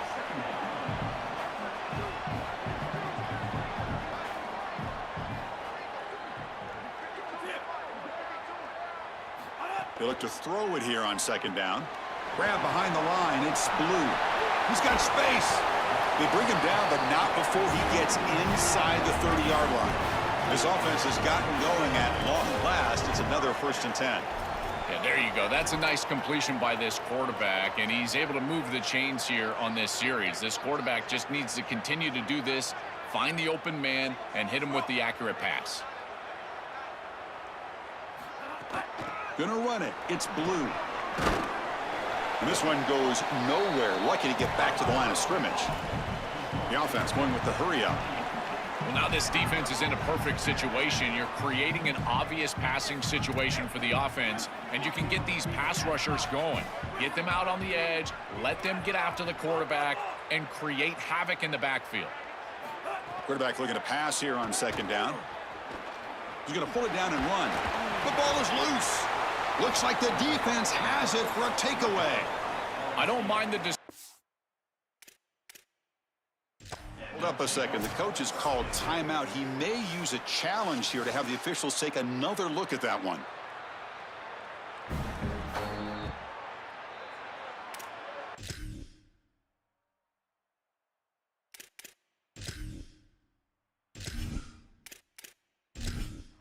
Okay, so here comes the LSU offense back on the field. Forced to punt last time, trying to add points, build the lead right here. Off the play fake, looking to throw. Oh, they trap him for a sack.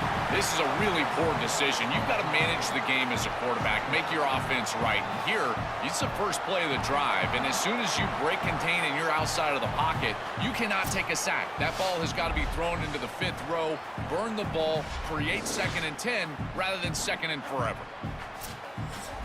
Pass protection, a serious issue. Another sack makes it 2nd and long. Looking to pass, it's Lewis. Catch made over the middle.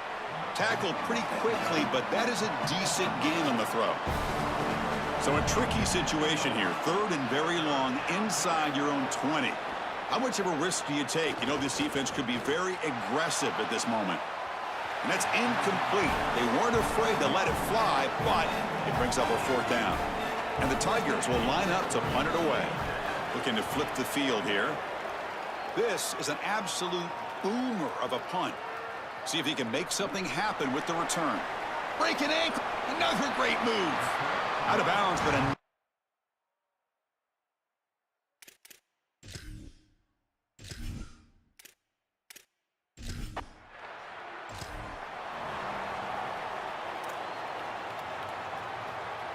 And here comes the Eagles offense back on the field. Frustration in the last drive. They moved it into plus territory, but coughed it up. Can't afford that down on the scoreboard now. Getting close to midfield now. They bring him down to the 47. Chris, I think they need to change the look up here defensively on first down. With two safeties back, it's just too easy to gain yards on the ground. They're giving them a free 4, 5, 6 yards every single time. Oh, that one's picked off. He could go. Tackled after the return, but a huge takeaway. Could be a momentum shift right there.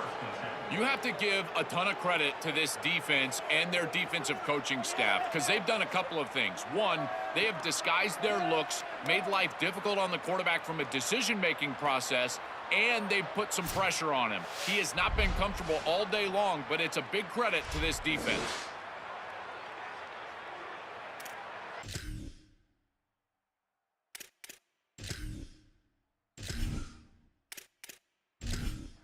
Now the offense is set up with a short field.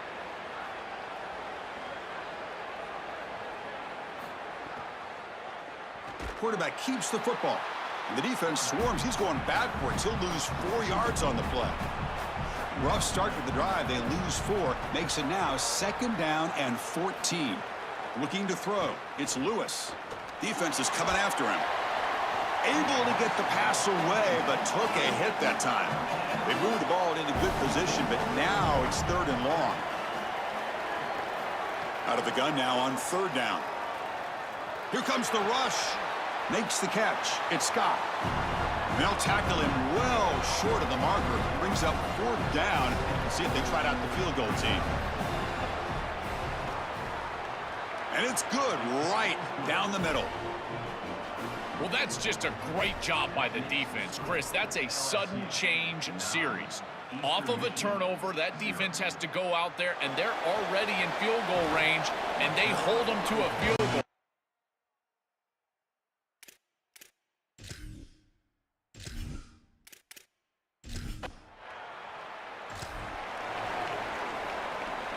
Here comes the Eagles offense on the field.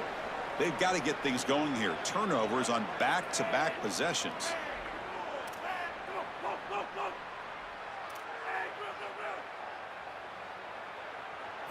On 1st and 10, looking to throw.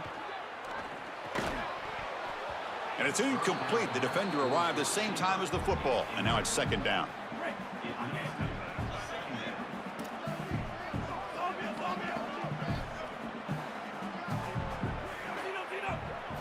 Quarterback drops back, probing the secondary. Oh, the pass rush gets home.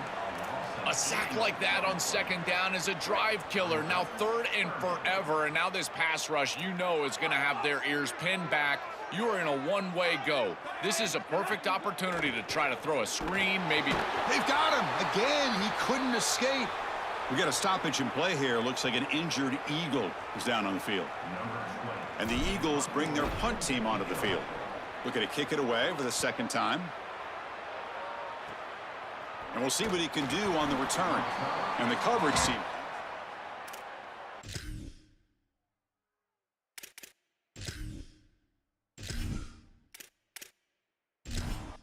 So they begin the drive here in the final 3 minutes of the half. Shotgun formation. Here's an inside handoff. Open field ahead. Tackle, but not before he gets into enemy territory at the 45. The Tigers hustle to the line to crank up the tempo. That's a great run and a big pickup in the RPO, the run-pass option. This defense is going to have to shift their focus. They're clearly too concerned with the passing game. You've got to stop the run first if you're going to have a chance in this game. And that's incomplete. Even on a 1st down pass attempt, he felt heavy pressure. Just a 4-yard gain, so it sets up 3rd and 6. No huddle here for the offense.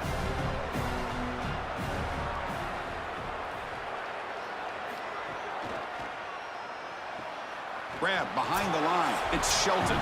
He stopped right at the line. That's sure tackling.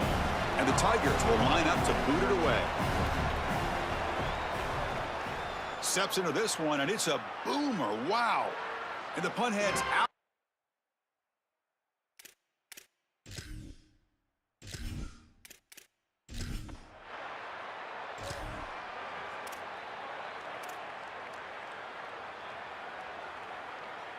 The offense begins this drive, backs to their own goal line, set up at the 3. They'll run it here. And they finally stop it, but a decent gain that time. They'll crank up the tempo here on second down. The time is running out.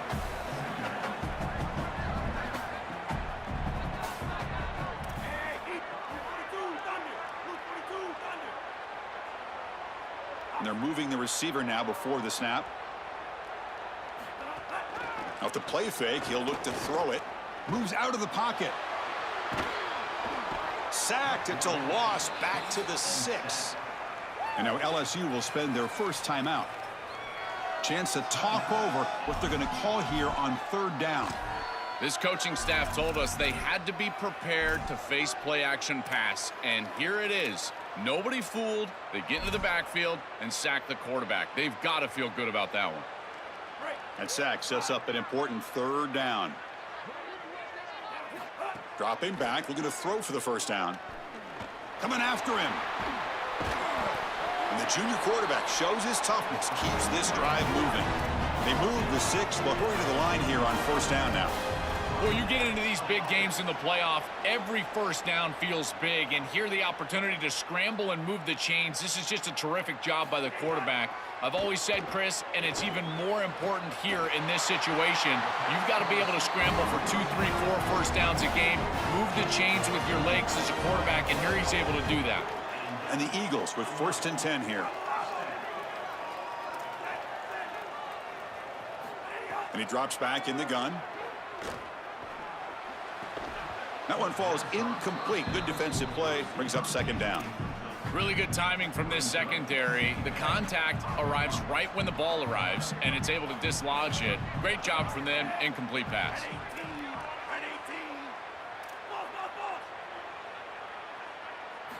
Quarterback wants to throw it on second down. Quick catch over the middle. And the defense swarms. Not much of a gain on that completion. Timeout taken by LSU. Their second.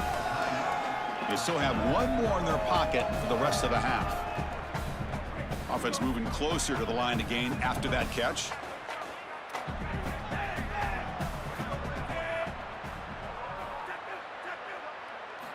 Dropping back, looking to throw for the first down. A bullet, but it's incomplete. Brings up fourth down. And the Eagles will send the punt team onto the field. I tell you, you got to play well on third down. That's the money down for a quarterback. To be honest, Chris, I don't really care what a quarterback does on first and second. Oh, he refuses to be stopped.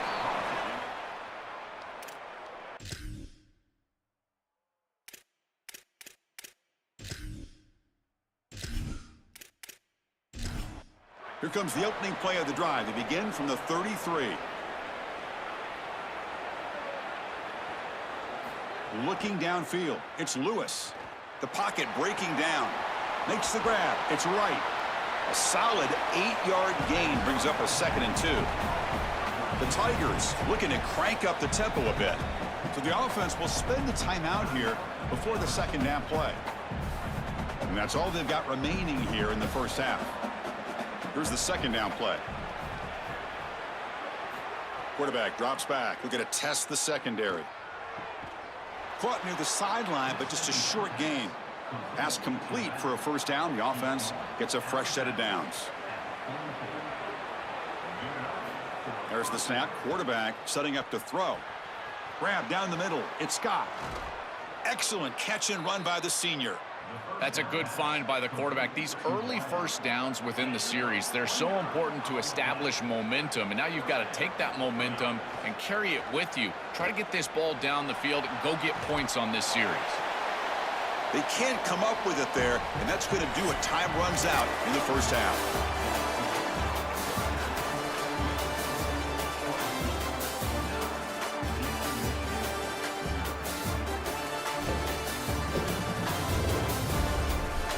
Thanks, Chris.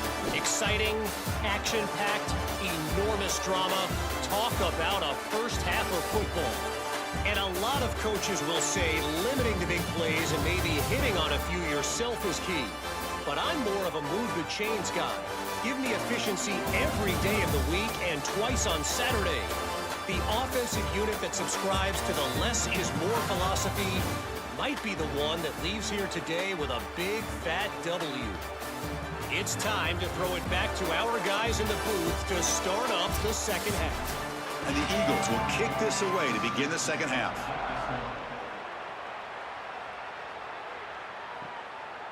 He'll bring it out from his end zone. He'll be tackled at the 17. Strong job by the coverage team. And here comes that LSU offense back onto the field, trying to build the lead as we begin the third quarter and trying to clean up those pass protection issues. Not much on that play, brought down short. Now it's second down here. Ending off on the draw play. They'll tackle him right at the 25-yard line. So the offense faces a third and manageable here from the 25-yard line. Play action fake, looking to throw. Wide open downfield. They stop him out at the 42. That's a solid gain, getting closer to midfield. Offensive line getting set. It's first down. Well, this is the advantage of a good quality big tight end, is that he can basically just post up the defense on a third down and you create a first down. Oh, he's got open space. He's brought down, but not before getting into enemy territory at the plus 47. This LSU offense is moving quickly down the field. Chris, there are some players that when they have the ball in their hands, they just hate to be tackled. And that's this guy. He's always fighting for extra yardage, and here he's able to get 2, 3, 4, 5 extra yards after contact. Oh, the pressure's on. Oh, down he goes. It's a sack. Chris, if there's one trait that I would love to have out of a defensive back, it's the ability to be versatile. And when they blitz the safety, he shows that not only is he good in coverage, that he can make plays behind the line of scrimmage. This is a beautiful job, and I love the aggressive nature of this defense. So here comes third and long, trying to overcome that sack. This is going to be really difficult. Back to throw. It's Lewis. On the run, he'll let it go. Finds a man to the left. Big catch downfield. They finally stop a big play. Moves the ball to the 22. Another explosive play for this quarterback who's having a monster game here at a huge stage, Joel. I feel like the early part of this third quarter is so crucial for this game. Every coach talks to us about the middle portion of the game and winning that area, going into halftime and then coming out of halftime. Well, your quarterback is so hot. He's in rhythm. He's seeing the field well. And they're diving right back in to throwing the ball down the field. I really love what this offense is doing. Quarterback looking to throw it on second down. Screen to the receiver in the flat. Tackle is made at the 4. It'll be first down and goal. And the Tigers trying to punch it in. It's first and goal. Hands it off on the counter. Slams right into a wall. They've got him for a loss. So off the loss, it's second and goal from the 7.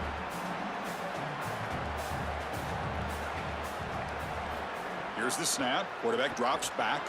Here's a quick screen to the receiver. And tackled there by the defense. Third down and goal for the offense. On the ground, trying to muscle it across the line. And they'll make the tackle, but it'll bring up fourth down. They are in field goal range. And it sails right through the middle of the uprights. Solid kick. And they add to their lead. It's a nice job capping off that drive with points, and that kick was beautiful. Right down the middle. Some serious confidence for this kicker going forward. So no return here.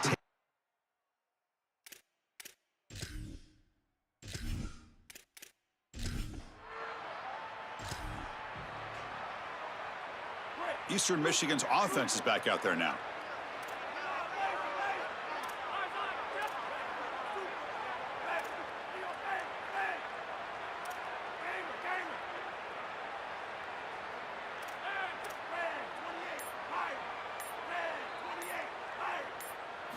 First play of the drive, they'll come out throwing. It's a short completion to the tight end. Defense reacts quickly, a very short gain on the play. And the Eagles hustle to the line to run the hurry up. Second down, looking to throw it. And they hit him just as he releases the ball. It's incomplete. Chris, as a quarterback, sometimes you feel like you've just got no chance. I mean, the pressure is immense. We've seen it all day long. All these sacks that he's had to take in the backfield. And this pass rush is just owning the line of scrimmage. The offensive line better fix something, and they better fix it in a hurry. Tackle is made, but the junior quarterback shows off his arm strength that time. That is such an important conversion to keep your offense on the field. They're trying to execute this comeback here in the second half. They need points. They need it in a hurry. It's a good job of moving the chains on third down. Second down play coming up.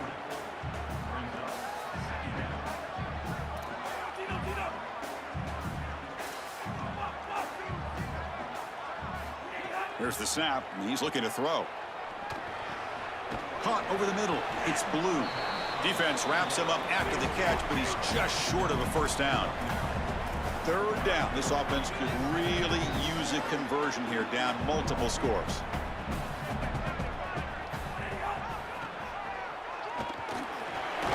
To be brought down at the 46, good enough for a first down. These are those little body punches in a heavyweight fight. You get a first down with the run game. The defense starts getting frustrated. Watch those safeties. If they start creeping up near the line of scrimmage, now you've got them as an offensive play caller. You can get to the play-action pass and take a shot over the top. Second down after that run on the previous play.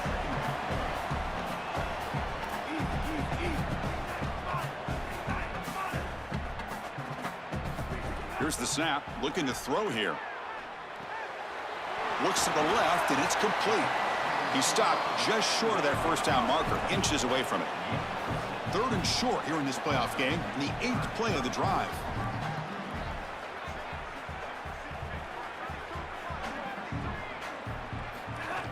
Try and muscle for the first down.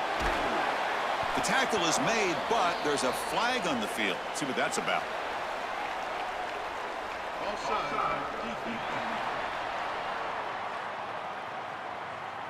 The offense will obviously decline that penalty and take the result of the play. And the Eagles are going to keep this drive rolling. First down, looking to throw the football. Pass complete on the crosser. Defense surrounds him, just a short gain on that completion. 4-yard gain makes it second down and 6 now. That is a good job by this wide receiver and the quarterback recognizing the zone coverage. When you've got a crossing route, you've got to sit down in that window. You see it zone, sit down, give the numbers to your quarterback, and he's able to put the ball on the frame, and they get a nice completion there. This is a great job of recognition from everybody on the offense, but more specifically that wide receiver and quarterback. After the incompletion, they'll face a 3rd and 6. Back in motion now, and he'll drop back here on 3rd down. He escapes the pocket. He's got some space. Look out. He moves the ball to the 7-yard line. Offense has a 1st and goal now. And the Eagles come to the line looking to crank up the tempo. Here's the handoff on 1st and goal. And it'll be smothered right at the line for no gain. No gain on 1st makes it 2nd down and goal from the 7.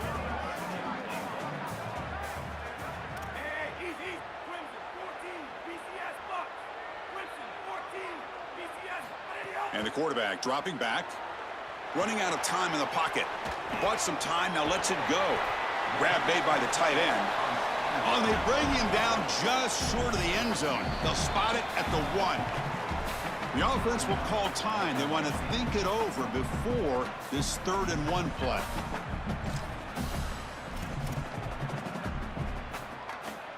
They break the huddle on 3rd and goal, still looking for their first points of the game. And he keeps it. Touchdown, Eastern Michigan, as they fight back here in this playoff game. That is exactly what the doctor ordered in this situation. Tight ball game, and they drive the length of the field. Great execution from everyone on the offensive side to go all the way down the field and put it in the end zone.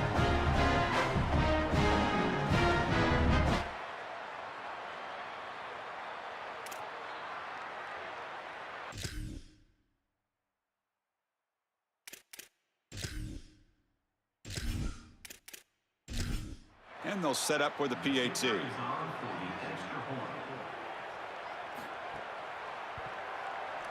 PAT up and good. They get a little bit closer. Kickoff team out there. They are fired up after just scoring a touchdown. Long kickoff. No chance for a return. It'll be a touchback. And the first play of the drive now from the 25. And they'll run it out of the shotgun. They try the middle, but gain nothing on that play. Offense right to the line, playing with tempo now. Great job up front by this defensive line, these linebackers. You can see that this quarterback was a bit confused. He hands the football off on the RPO, but there's nowhere to go. No gain. Great job by this defense. So 3rd and inches now after the pass play. We'll see if they can convert this 3rd down.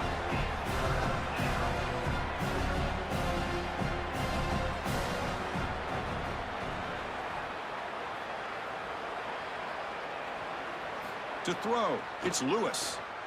Looking to scramble. They bring him down, but not before he moves the sticks with a 1st down gain. The Tigers come to the line to start a fresh set of downs. QB decides to keep it here.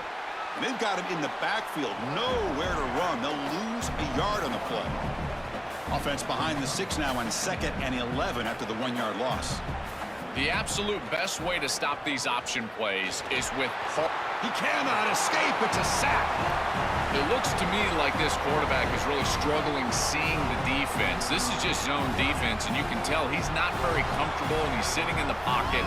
He doesn't understand where his eyes should start and where he should go with the football, and because of that, the indecision leads to a sack. He really needs to start locating the safety right at the snap to understand the coverage that he sees. So here comes 3rd and long. Giving up that sack has made this a real challenge for the offense. And he's going to take a shot down the left side. And it's incomplete. They let it fly on 3rd down, but now it brings up 4th. And the Tigers will bring their punt team onto the field. And he drives the punt deep. Kicked it too far. It lands in.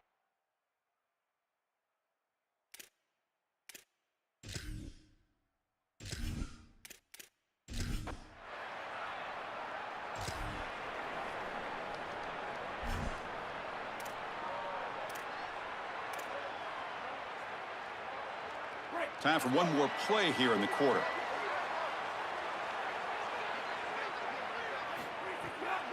Looking for a gap. It's Blue. Defense stops him short of the 1st down marker, and that'll do it for the 3rd quarter of play. It's LSU on top as we take the break for the quarter. Sitting in a pretty good spot as we wrap up the 3rd quarter, trying to keep those national championship hopes alive. Let's take a quick look at the game sets where we have a chance.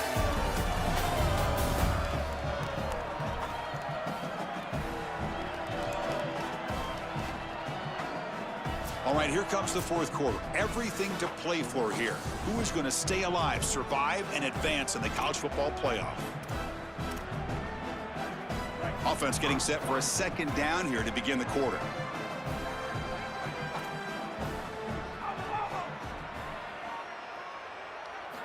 Looking to throw here. The pass rush closing in. It's incomplete. He took a hit as he threw the football, and it brings up a 3rd down. Pass incomplete, and a man shaken up on the play.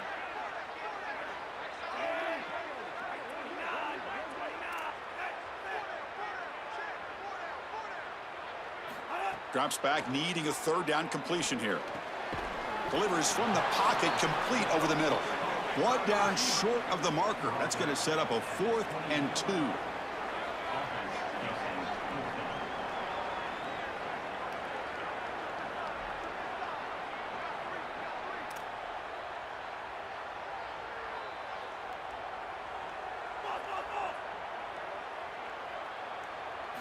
And he's throwing for it on 4th down. He's got it, and that is enough for a 1st down. On a tackle made, but it's enough for a 1st down. These are critical moments in a playoff game. You're down, it's fourth down, you're forced into being aggressive, but Chris, they're able to get the conversion. That is really good execution and maybe something that they can build a little momentum off here in this ball game. They lean on the running back to get the first down. He's had a solid game, Joe. To me, even though they're behind on the scoreboard, no reason to panic and get away from the bread and butter. Chris, I think that's exactly right. You never get bored taking a profit as a play caller. So if they're going to give you that run game, you take it and then allow it to build to something more successful. The QB throws his third pick of the day. He's brought down quickly, but that...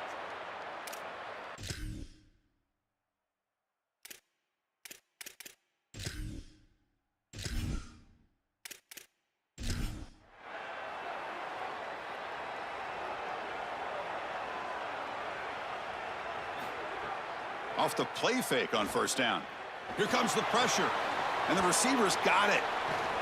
And he'll make his way out of bounds after gaining decent yardage. The Tigers come to the line to run the hurry-up. They're putting a lot of faith in this quarterback, continuing to throw the football with the lead. But now you can see why. He is such an efficient player, and they're just picking him apart. This is really beautiful offense. Sometimes, Chris, you watch an offense and it looks like a symphony. That's a little bit what it looks like right now. A running play gives the offense a fresh set of downs. And that pass is incomplete. No idea who he was trying to throw it to. So second down after the incompletion. Looking downfield, it's Lewis. Looks like he's going to run it. He'll avoid the tackle there with a slide. Now it's third and short from the 21. Defense trying to make a stand here and prevent a touchdown. It's a run. Running back's got it. It's not enough for a first down. It'll be fourth down and 1.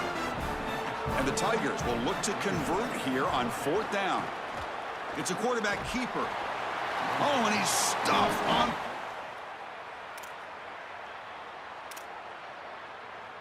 And the defense gets a fourth down stop. A huge moment in this playoff game. That is a great job by this defense, and assignment football at its finest. You're going to defend the option. You've got to take the quarterback and the pitch man. They're able to get the quarterback on the ground and get the ball back for their offense.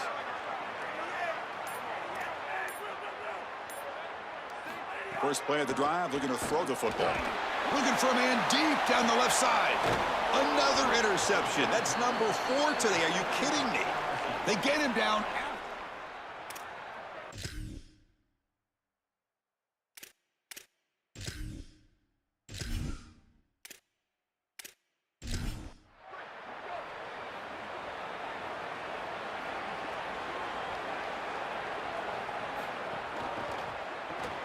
Pulls it in. It's Scott. Breaking tackles. Breaks free, and he might be gone. They make the tackle, but all the way down to the 17. This offense shows its explosive ability. One huge play. They're set up just inside the red zone now. Looking to throw it from the red zone. The receiver grabs it. Tackled down at the 3 after the catch. Defense up against it now. For the offense, a chance to extend the lead, but more importantly, milk the clock here late in the game. First and goal, they'll try to run it in. Muscles in for the score. Touchdown, Tigers. And now they'll set up for the point after. What a job by the big fellas up front to be able to run the football in this field position.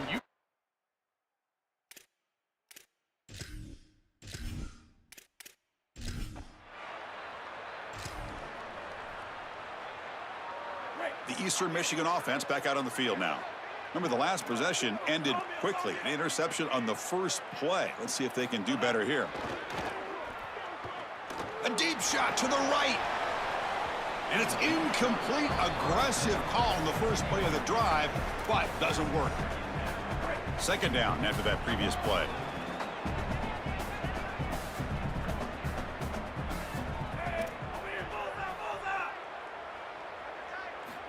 Drops back from the shotgun, looking for an open man.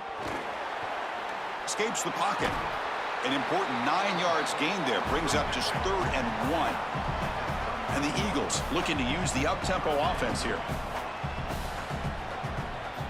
Looking to pick up the first down through the air. Grab down the middle. It's Gee. And he will be stuffed for no gain. The offense stays on the field down multiple possessions. Easy choice. Here we go on 4th down. He make the tackle, but it's enough for a fresh set of downs. Well, on 4th and 1, you know what's coming. And if the defense is going to give you that option, then just take it. An easy run for a first down.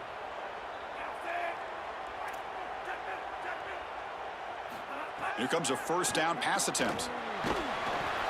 And it's incomplete. Even on a first down throw, he was under some heavy pressure. Offense getting set up. Here's 2nd down.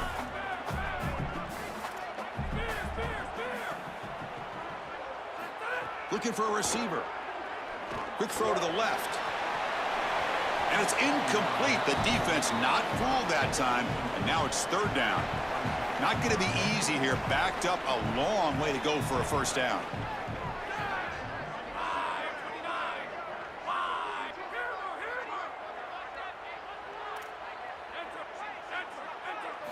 Drops back, looking to throw for it on 3rd down.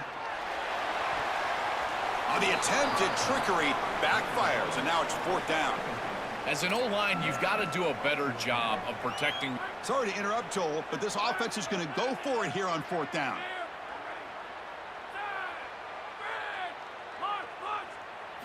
Fourth down, looking to throw for it. Pressure is coming. Using his legs here. No, he didn't get there. Tackled.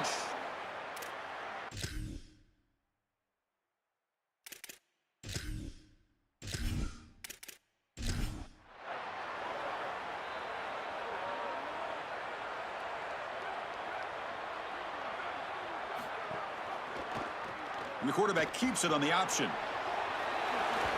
And he's brought down, but not before he gets first down yardage. A running play gives the offense a fresh set of downs.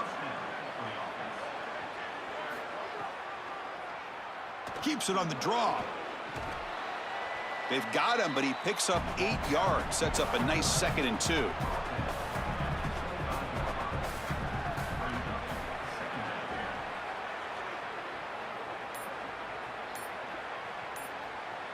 Tight end goes in motion. Working clock with the ground game. And he picks up the first down before they get him to the ground. The Tigers come to the line to start a fresh set of downs. It's a shotgun run call. Well, Chris, it's kind of like rinse and repeat on these sets of downs here. Quality run on first down, move the chains on 2nd and 3rd down, and stay on the field. This line is doing one heck of a job, in particular on first down. From the shotgun, it's a handoff. That's a nice tackle there by the senior. And now the defense will spend their 3rd and final timeout. They'll have to navigate the rest of the way without being able to use a timeout. Dropping back, it's Lewis.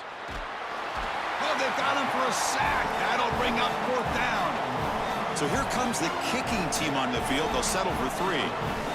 It's the 2-minute timeout as the offense tries to put the finishing touches here on a lopsided victory. Coach electing to go for a field goal attempt. The kick is good. He knocked it right down the middle. And that will extend their lead even further. So after the field goal, the kicker out there again to boot it away. It's a nice job capping off that drive with points, and that kick was beautiful. Right down the middle. Some serious confidence for this kicker going forward. Tackled at the...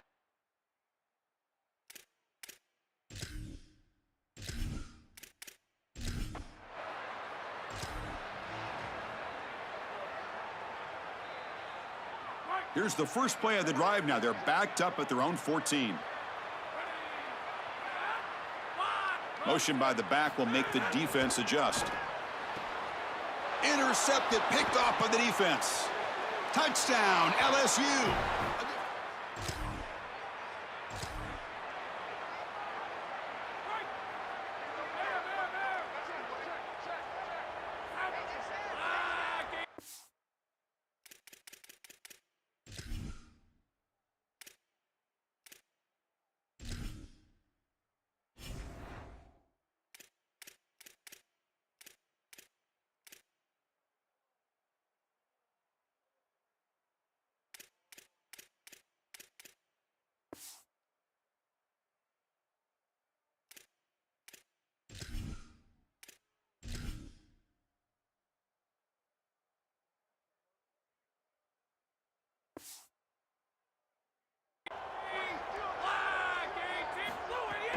Keeping it on the ground here.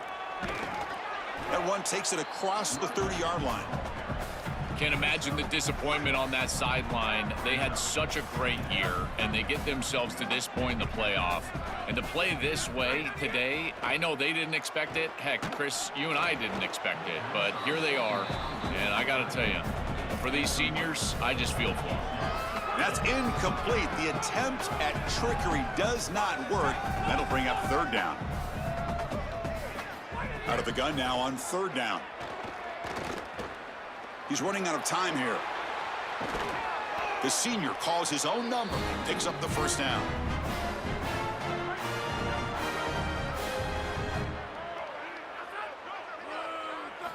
Here's the snap. Offense looking to throw the ball. Trying to create here on the move. And it's intercepted. He stepped in front of that bullet. And the deep.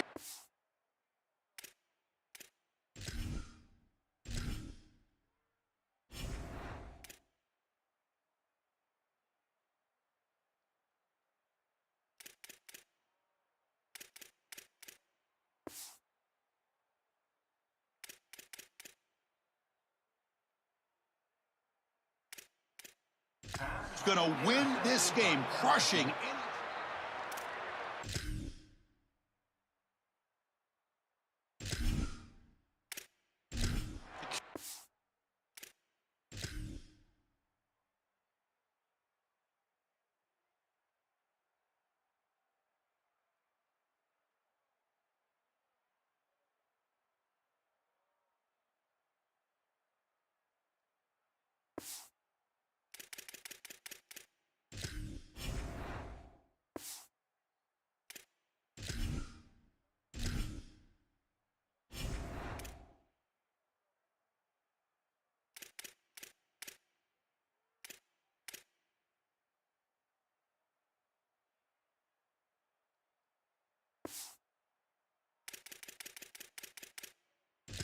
You by just kneeling down.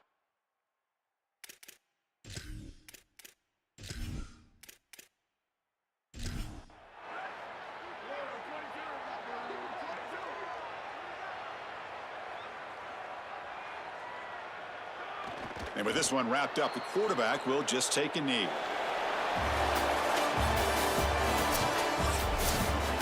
Now, any playoff win you have to celebrate as a singular achievement. They had success last year but fell short of the ultimate goal.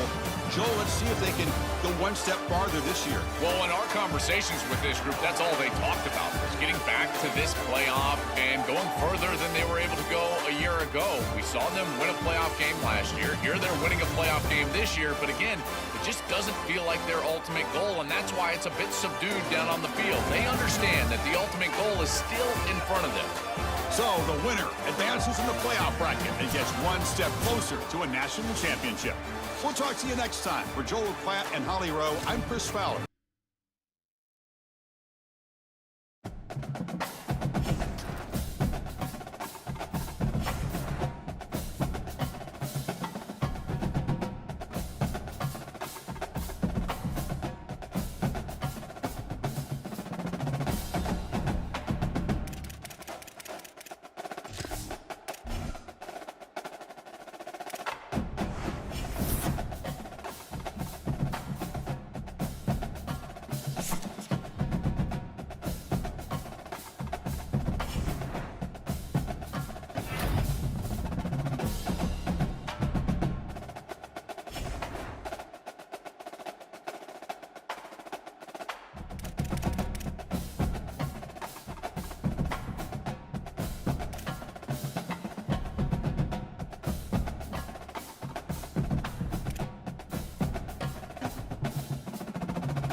Thank you.